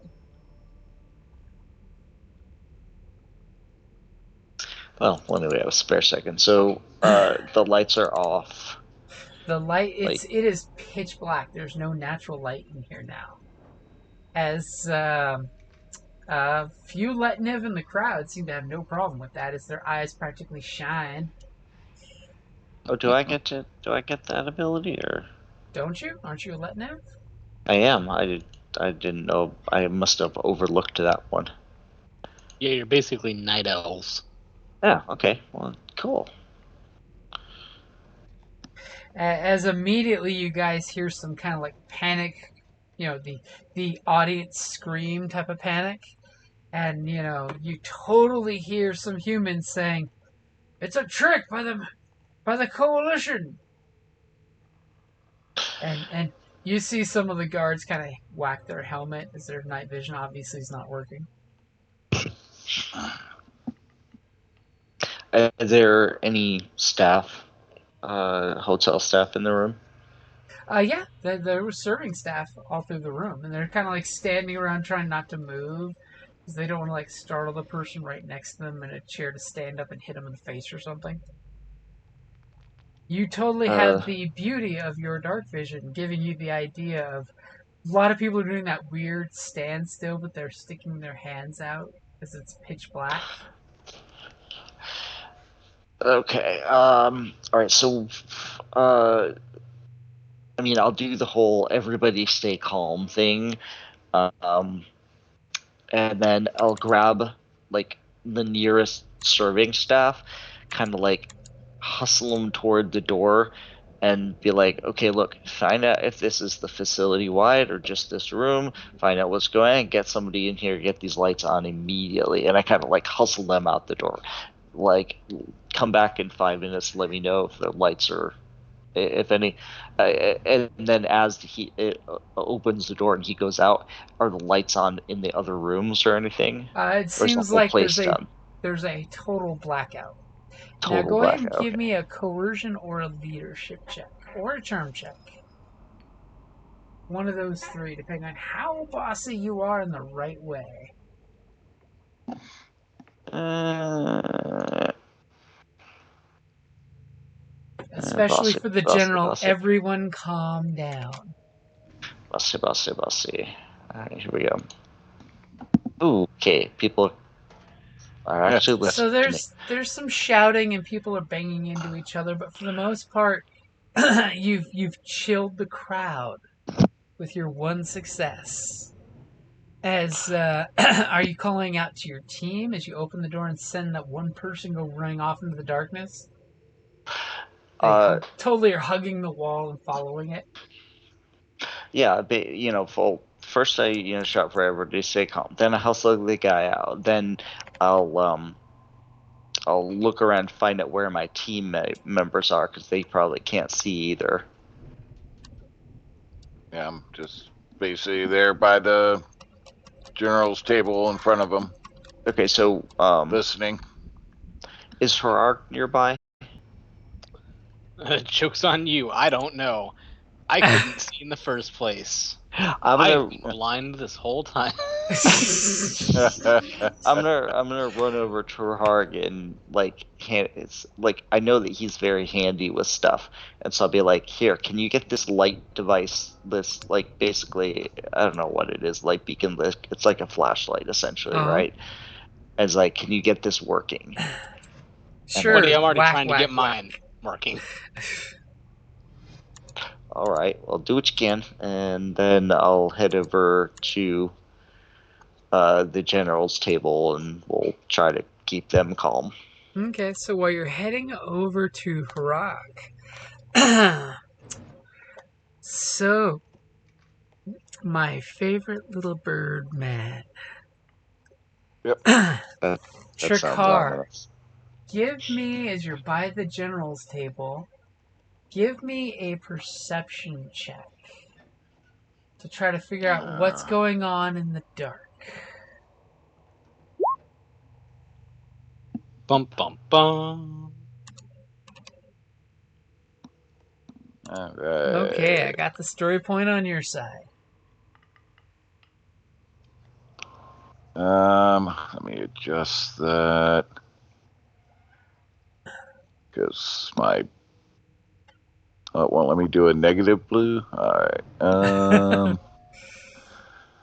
Well, I just didn't want to delete the. Oh, now I have to pull the laptop back over into my lap so I can type. Delete the one blue because that's from the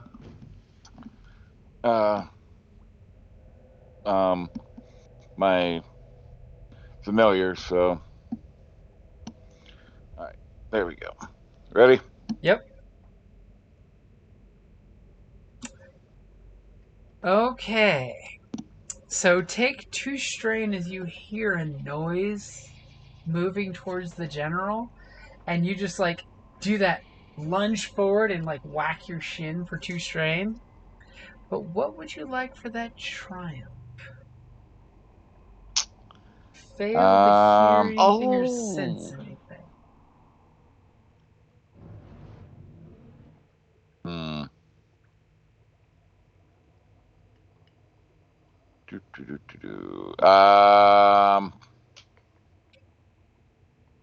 I mean, it could totally be you've got a working torch on you if you've got one. I don't think I have one. Um. I happen to have an Drift arrow I can left, shoot in the camera. ceiling and it lights up a small area. Just enough for 2 generals to be seen clearly. I can't believe I've had this all along. I get an automatic success on coercion and leadership. I didn't even know about that. Hmm. That would have been more handy. Yeah, that could have come in handy. Sure. I'll take your suggestion that I happen to have had one special arrow that I pull. One special illumination arrow. Now, is it like a flare? Does it burn itself out, or does it stick in the ceiling and shoot light down? What kind of arrow is Yeah, this? but it probably stays lit like a light, like a Okay, globe and of light. you're putting it over the generals or yourself Um, or the door. the general direction of near me, but in the general direction of where the noise was coming from. Okay, so you fire the arrow off, and it sticks in the ceiling and lights up where the noise is, and you clearly see someone in party goer clothes basically creeping up on the human general. They seem to be creeping up on him. And I had no idea what the faction is or anything. They're definitely not human, you know that for sure. Okay. In the bad lighting, the skin could be greenish, you think, but it's definitely humanoid. And they seem to have been like stealthily creeping up on the general. You're sensing some possible nefariousness. Right. Yeah. I Here will. we go. How we can see. Since you I didn't will let make loose. your perception check, you can't see what they're holding, but they're holding something. Okay. Well, I will take the chance of making an error, and I will shoot. Girl. And I'm going to do painful blow. That's assuming they survive this fucking infinity pierce arrow. Arrow goes through how many people? Let's see. Let me look here. Make sure what I want to use here. Shoots his bow, And kills the guy in front of him, the guy behind him, the guy behind him, and the dog on the neighbor's property. and it's Actually, really bad lighting and just in medium that's okay. range. That's all right.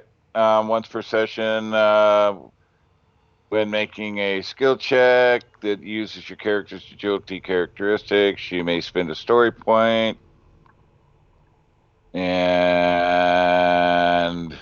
add 2 success and 2 advantage. Damn. And I think I will actually do hamstring shot. So once per round, instead of the painful blows, once per round, your character may use his talent to perform a ranged combat check against a non-vehicle target within range of the weapon. If the check is successful, have the damage inflicted by the attack before reducing the damage by the target's soak. The target is immobilized until the end of its next turn. Nice. Damn. So auto 2 success and 2 advantage. So I can put that in the weapon real quick. So that's what, 2S, right? And 2A? Yep. And is it a comma separate? I forget. Nothing, just a space. Just a space, Just a yeah. space, yeah. All right. Let's see All what right. happens. Ready? Yep. All right. Damn. Okay, so the creeper that's creeping, you immediately put the arrow to bow. You fire that bow. It goes flying out and hits the person for 4 points of damage as they give out 2 a points. startled cry. Yeah, 2 points. Because it reduces the damage by Okay. half before soak, but it's got Yeah. Pierce 6, so. So they fall to the ground clutching their wounded body part that's causing the hamstringiness, and give out quite a scream as everyone like turns in their chairs, but they can't quite make out what this person is or doing or whatnot. Mhm. And what would you like for your 3 advantage? You could use it to get some extra information. I mean, that could totally be a thing. Sure. Your heart I would. skips a beat as you realize it was a server with server utensils. You can still kill somebody with that, so. As he's totally doing his best impersonation of Family Guy, going, as there's a clean hole with the arrow sticking into the ground in the resort. And I basically apprehend him. He was sneaking up on the general. But since you are using 3 advantage, there is, you sense, another figure lurking about in the darkness. Okay. It's almost like the other figure used him as a decoy to get closer. All right. So I will be like, apprehend him, and what's his name? There's somebody else in the room, I feel. Yeah, to Evan. So now that I've been alerted, like I noticed this happening, obviously I look over to see what's going on. You do. So, let's see.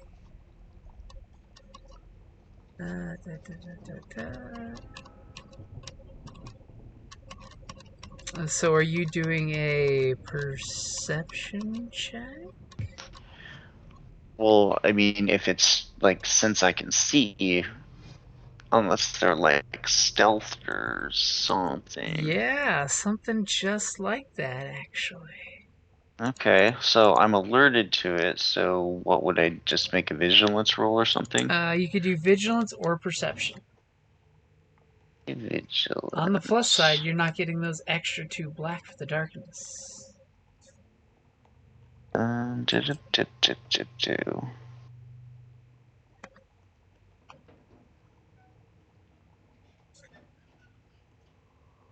Oh, look at you burning that.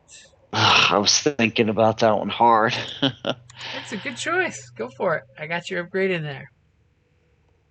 I mean, this could be an assassin. It might be a good time to spot something. Holy cow. Damn. 3 times tonight. Whew.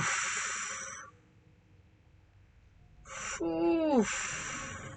So I will tell you, you do see, and part of the threats are the weirdness, because you're not intimately familiar with this, but apparently someone does have a kind of cloaking device on them, or some kind of cloaking clothes that totally shimmers the color just right.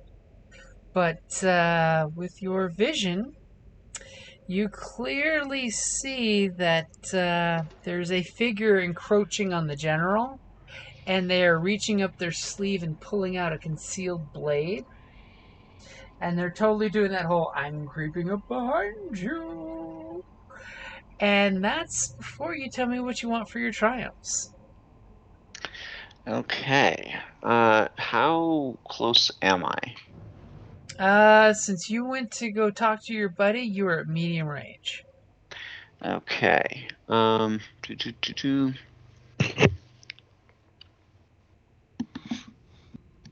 Okay, so was vigilance an action, or was that just like an incidental? That was your action because you were looking to see when your friend called it out. You're looking to find the target. Okay. So he's gonna need at least one maneuver to get to his target before shanking him. Now, which general is he? Is this guy coming up on? He is going after the human general. Okay.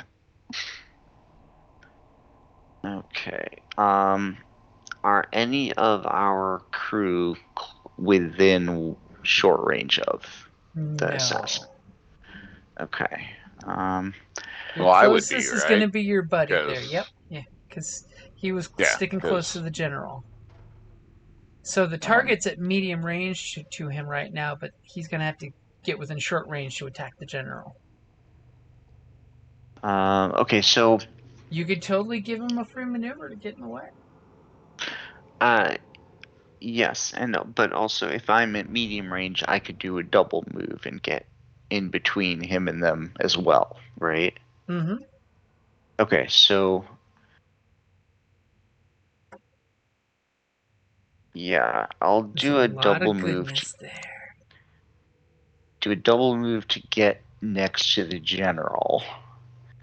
And then with As you do this with great one of little the parkour. I have parkour actually. I can jump from tabletop to tabletop. Okay, so I'll do a double move to get basically just between him and the general. Okay, it still And leaves you one then triumph, right? 2 triumphs because the action I'll just do a regular old double move. Oh, so you're taking 2 strain for the second maneuver? I am. I'll Okay. use quick draw to draw my poignards. I will use 1 triumph to, as I'm going, I shout out to everybody and pointing at until I'm basically right there at that spot. As I'm running over, pointing with the tip of my sword at the assassin. And so with 1 triumph, can everybody see where he is clearly now, or close enough to know that he's there in the flickering light of the So as you arrow pull that he your shot? blades out and you separate them into fighting stance, the glowing arrow in the ceiling reflects off your blades just right, sending 2 crescent moons of light to outline the assassin in their cloaking suit that shimmers and actually lights up to match the light hitting it, thereby causing a weird static in the darkness where it just shimmers like water reflecting off a pool. Yes, you could do that. Okay, so yeah, that's 1 triumph. And then so I'll land, I'll be jumping from table to table and land between the general and the assassin. And then with the other triumph, do you need to get closer, David, or can you just fire from wherever you are? no, I'm good with the bow. I don't. You're like, oh, I could potentially get moved up in between. I'm like, yeah, no, I don't. I'm not melee. So no, this is a much better situation. Okay.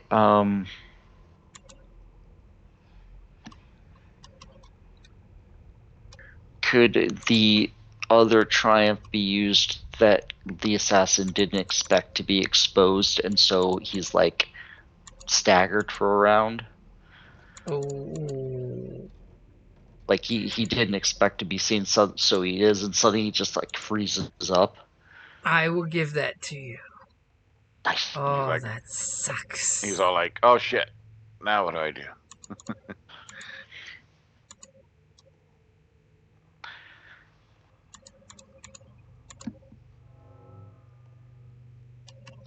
As you do that fancy dancy thing, and let's just say everybody go ahead and roll one of those. Oh boy.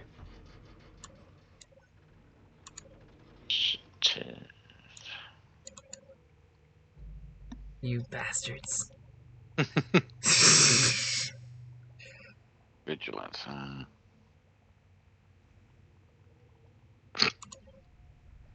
Okay, so because somebody was hyper on the ball there, who's going first as the assassin is totally creeping up?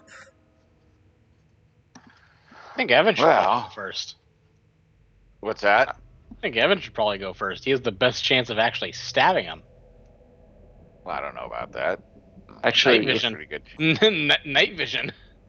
That's true, but I could still shoot well. well, he's the NPC. He's staggered this round anyway. Yep, So he's why don't you hosed shoot? on his 2-3. Yeah, why don't you shoot first, and then I'll engage with him. All right. And for I will shoot.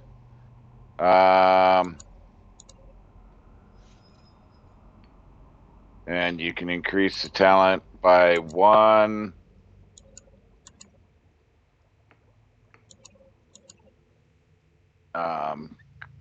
For a painful blow.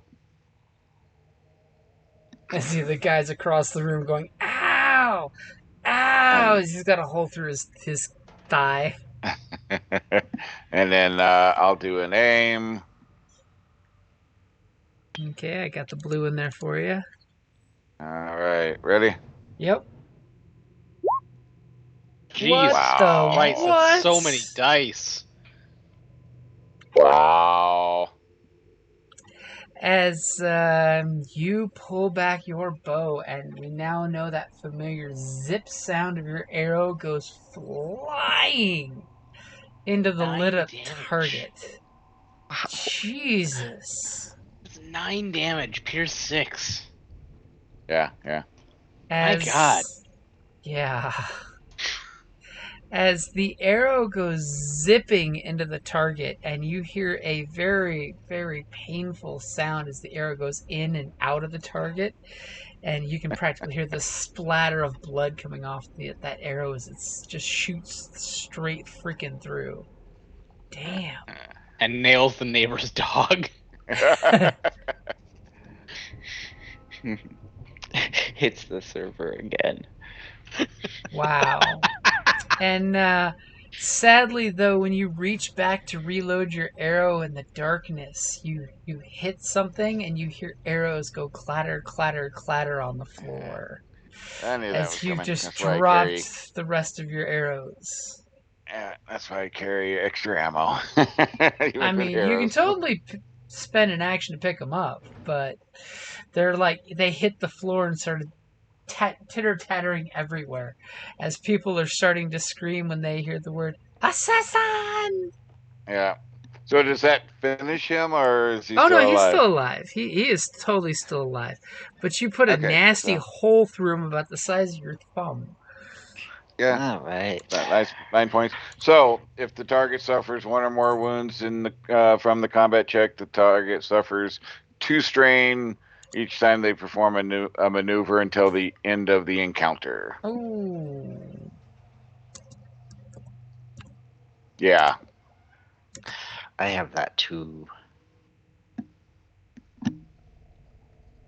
Okay, Yeah, so strength's nasty. yep, Yeah. it's a great Okay. resource to tap. Okay, so he takes the shot. He looks off in the darkness, and you see like a glint off the eyes coming from him that tells him he has not got night vision. He is totally trying to go after this general with regular peeper eyes. All right, he's mine now. Do you mind if I go before you do? Sure. Okay. I'm going to use resourceful. Quick question. Are my auto cuffs still functioning? Since they were turned off at the moment of the solar flare, yes. Okay. The light beam, or whatever the fuck it's called. That's momentarily illuminating him. Yeah, the light beacon that Uh-huh. Evan handed off to me. I'm going to go ahead and use my resourceful by spending that story point to repair it. Oh, okay. Try As to an get it incidental. working, he said. Yep. So you immediately go whack whack and the light Percussive beams maintenance. And I'm going to shine it right on the guy. Ooh, as immediately you're illuminating somebody that's wearing a stealth suit, so it's changing colors and light dark tones. You clearly see it's got a hole through it, which is really ominous because there's a actual hole that you can visually see through when the light hits it. And there's red fluid, most likely blood, dripping out of that hole in the rip in the stealth fabric. The person totally has got like ninja balaclava type, dealio, covering his face that looks semi-scarred from what you can see from the eyebrows, and it is a very pinkish tan color, very reminiscent to human skin tone color. Hmm. And he's of course holding a knife that has a strange glint to the blade. Poison. Yep. I'm going to shout out to him to surrender. Ooh. Are you going to do that as a coercion? Sure, I'll do it as a coercion. Because you still have your action. I still have my maneuvers and my action. Repairing that was incidental. So I'll draw my gun and point it at him as a maneuver, and then as an action, I'll coerce him.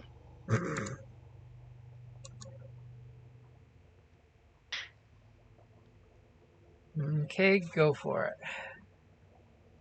Oh. Oh! Oh! He does not seem intimidated by you. I guess. Wow.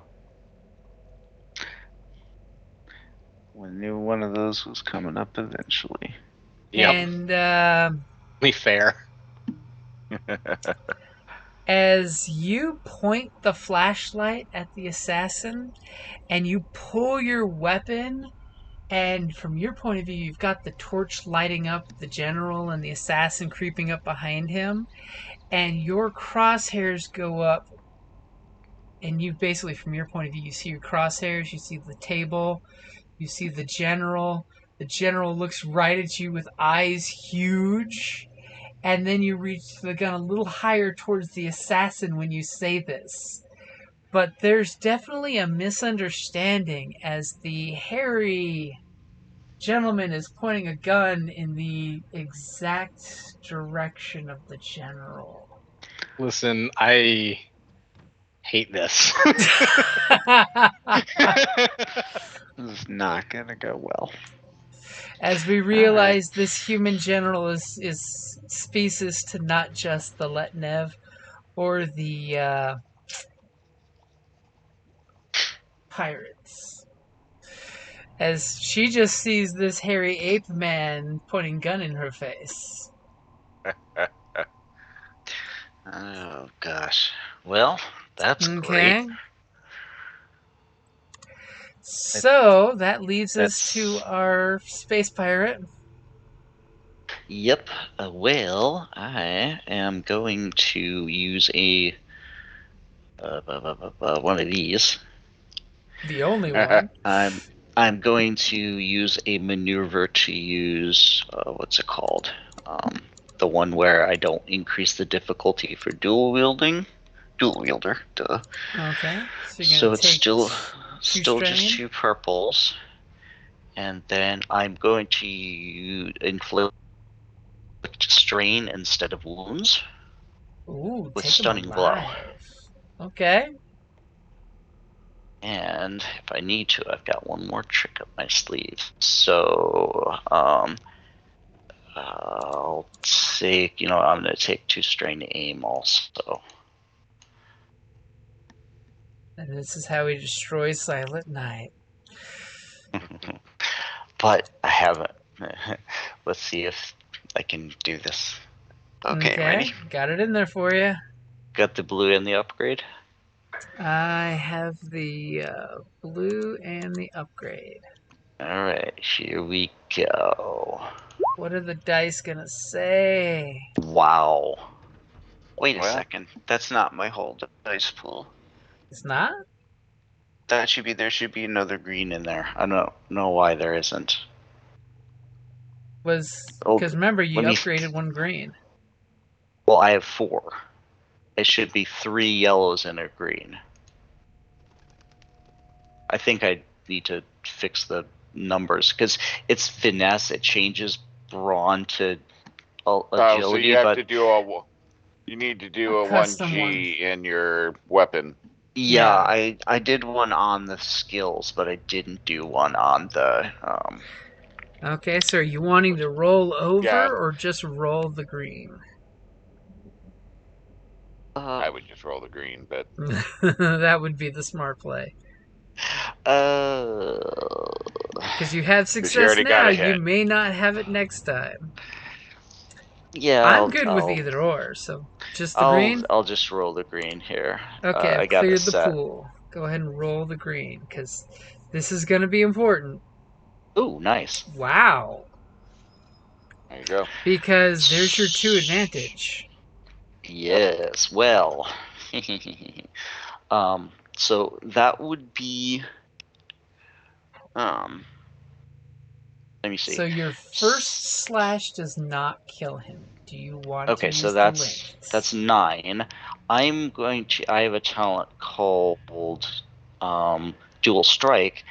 Instead of using those 2 advantage to trigger the linked, I'm going to spend 2 strain to trigger linked.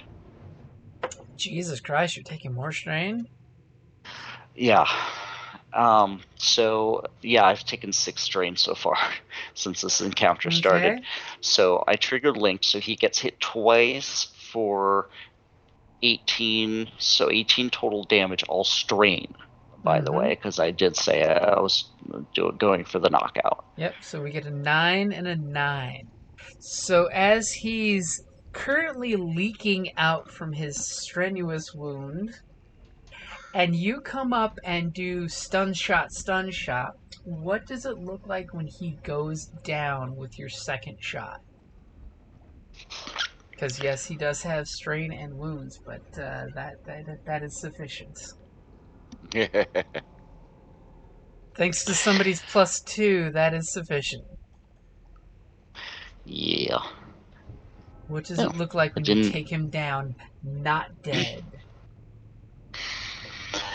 Well, I mean, basically, the look of it was I jumped up, pointed across the room with the sword, leaped from table to table, drew them, landed between him and the general, then just did a flurry of shots using the flat of the blades, the hilts, the pommel, whatever.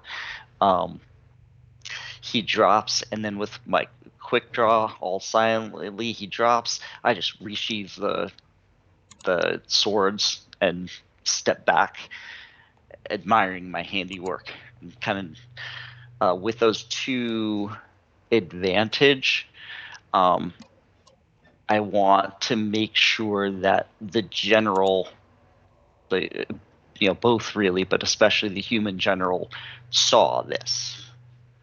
Like I know that there's something going on, that all this, this whole event with the assassin, she like actually sees me leap across her table and take this guy down.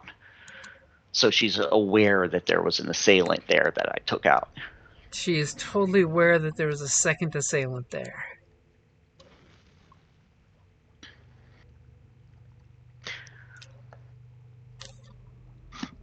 See how I said that? Don't you like that? Yeah, well, at least she knows that there was a real one over here. Okay, so as you put the assassin down, the assassin's mask pulls back, and you totally see a bunch of tattoos that look very familiar to you, of course, your culture. And it is totally a human out cold on the ground, even though he's got a hole going through him. He's bleeding on the floor. But he totally has pirate tattoos that make you think he may be part of your faction or faction adjacent. Where everybody wants us to think he is. There could be that. I mean, there is a thing. I mean, and at the exact moment where that is said, your partner realizes, no, I'm not pointing my gun at you. And the general uses her quick draw to pull out her ceremonial beam pistol, and she shoots the alien. Oh man. For 7 is points and a crit. That's just wrong. That's rude. As there's a momentary hesitation of she thought you were pointing the gun at her, she's quicker on the draw, and then all of a sudden she turns back and her ceremonial hairdo wafts in the anime style as she looks back, and you get that cha cha cha cha cha. She looks back and realizes there's an assassin dead on the ground in the exact line of where you pointed your pistol and yelled stop. And she does the slow anime look back as you're, of course, clutching a freaking beam pistol wound that did some kind of critical damage to your body.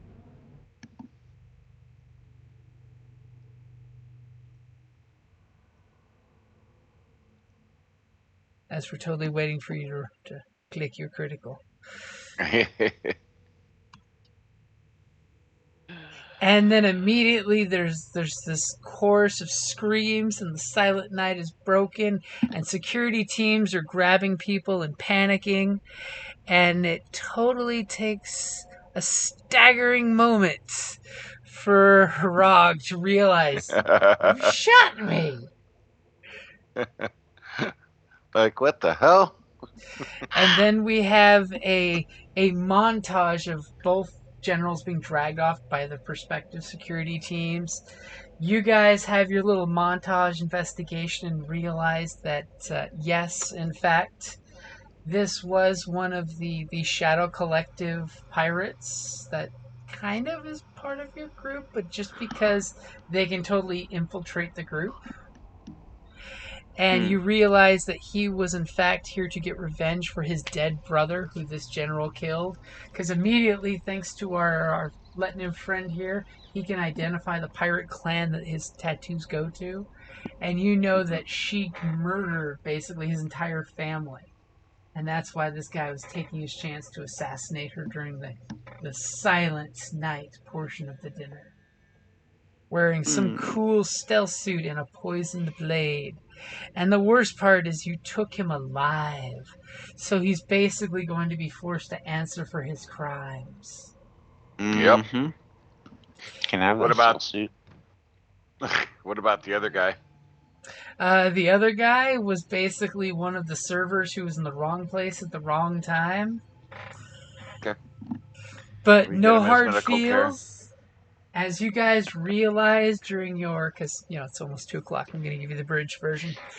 As you guys investigate and realize this resort totally lied about the solar flares of this planet. They're a lot worse than anticipated, but they didn't think it would be a problem. And they were totally at fault for the blackout happening. As well as both ships on the surface had a tense standoff because when they lost communications with the planet, the 2 ships pointed guns at each other. And thankfully, our speciest human general now knows the error of her ways, because not only did she distrust this whole concept, she realizes she shot an alien for the wrong reason. When his teammates saved her life and captured the assassin alive, she shot Hrog, who she will totally put in for accommodation for, as well as the rest of you, for the fact that you took a freaking blaster bolt from her. It was a teachable moment. Her like a motherfucker. Well, but you helped bring her about. So, sometimes And the things next happen. day, when poor Hrog's got his, sash wrapping around his midsection for the wound, and you guys watched the gift exchange happen, and you realize that the artwork that the coalition is giving to the humans, it actually means something to the general's wife, because she's a historian and she explains the story of this artist who wrote this back in the 20th century. And then gift from the humans to the coalition is basically a disputed planet. Wow. That Earth was disputing with them who belonged to it because it was a colony that then got assimilated, that then got conquered by the Soul Federation. And Soul Federation basically was running it like a bunch of tyrants, which is great for your faction because they pointed out the fact that these imperialistic Soul Federation folks are grinding the people under their foot. They've now actually gotten their freedom to choose which planet they wish to, which coalition they wish to join. You totally know they're going to join your people. Because they're cousins. They're only like 100 years separated. Cousin. Cool. We rock. We And do. Then as things are settled, you finally get this movie given to you by the humans, and it's called Kiss Saves Christmas. And at first you're confused about what you're watching, but then it kind of makes sense of what you mean by this red and white furred warrior with his warriors of rock and roll.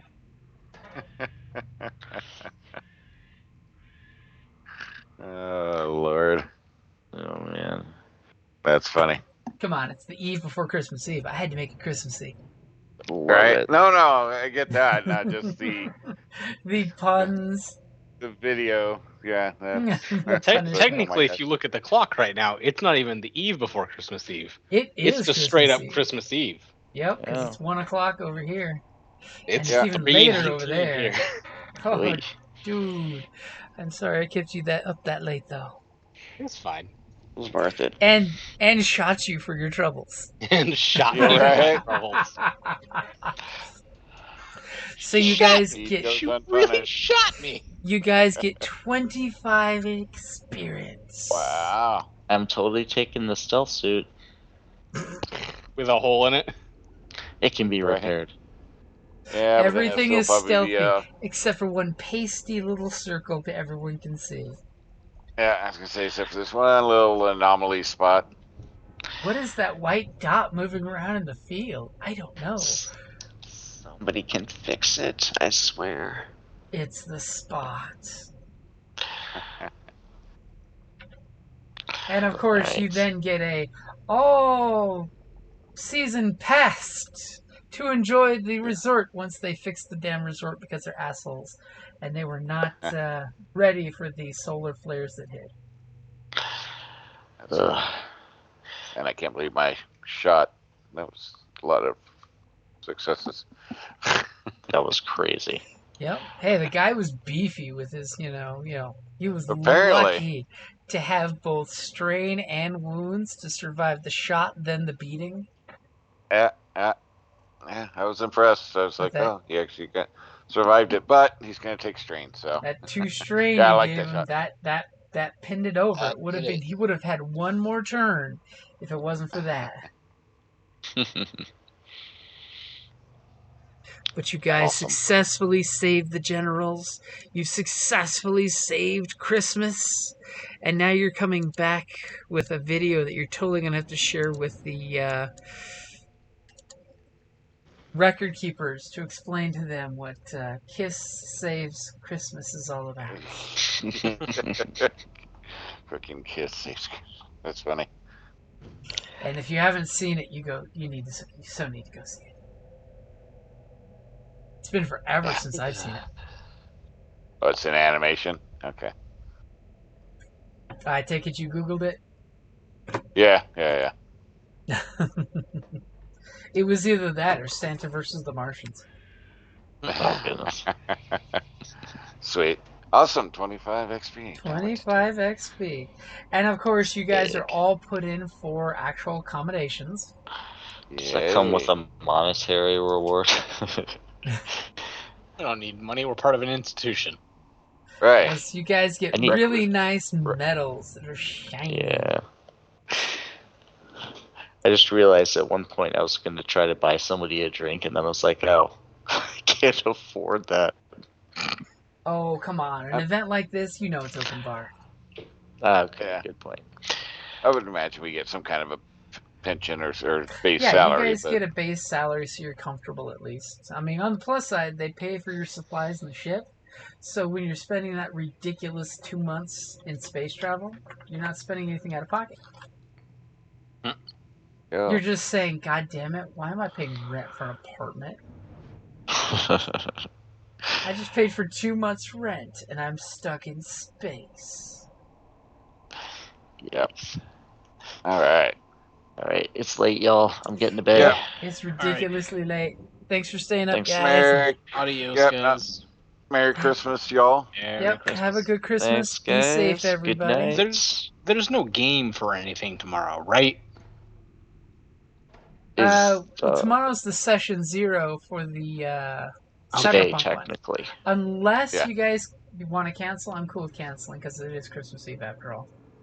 I can do it, but I mean, it does seem like it would be something that we would cancel. Because I know at least Kevin cannot make it. Because I know Yeah. Kevin said he wasn't making it. So I'll totally throw Yeah. a poll on Facebook to see if you guys want to skip or do it. Or do like an abridged version. You know, Yeah. of just I don't know what saying, everybody hey, else is doing. here 'cause is what I have am, nothing. here's what I'm doing. I haven't Yeah. double checked to see if everybody got their characters in Roll20 yet, but I think most people have them in there. Yeah, mine's there. And I could totally play tomorrow or later today, rather. So Yeah. In a few hours. And then session 0 for Starcana is next Saturday. Yeah. yeah, Yep. and I want to try to squeeze in a 66 game someday. Problem is, it's hard to do it on a Christmas Day or a New Year's Day. I know it's gonna be even later. Well, Because they'll New Year's figure it Day, out. everyone's going to be a wreck. I'm Yeah. definitely going to be a wreck. So we'll figure it out. Anyway, good night, guys. For our New All right. Year's Eve, we got Night. a day and a night of gaming and drinking. Yep. Which is All never right, a bad guys. thing. All right. Later. Alright, good night, Laters. guys. Good night.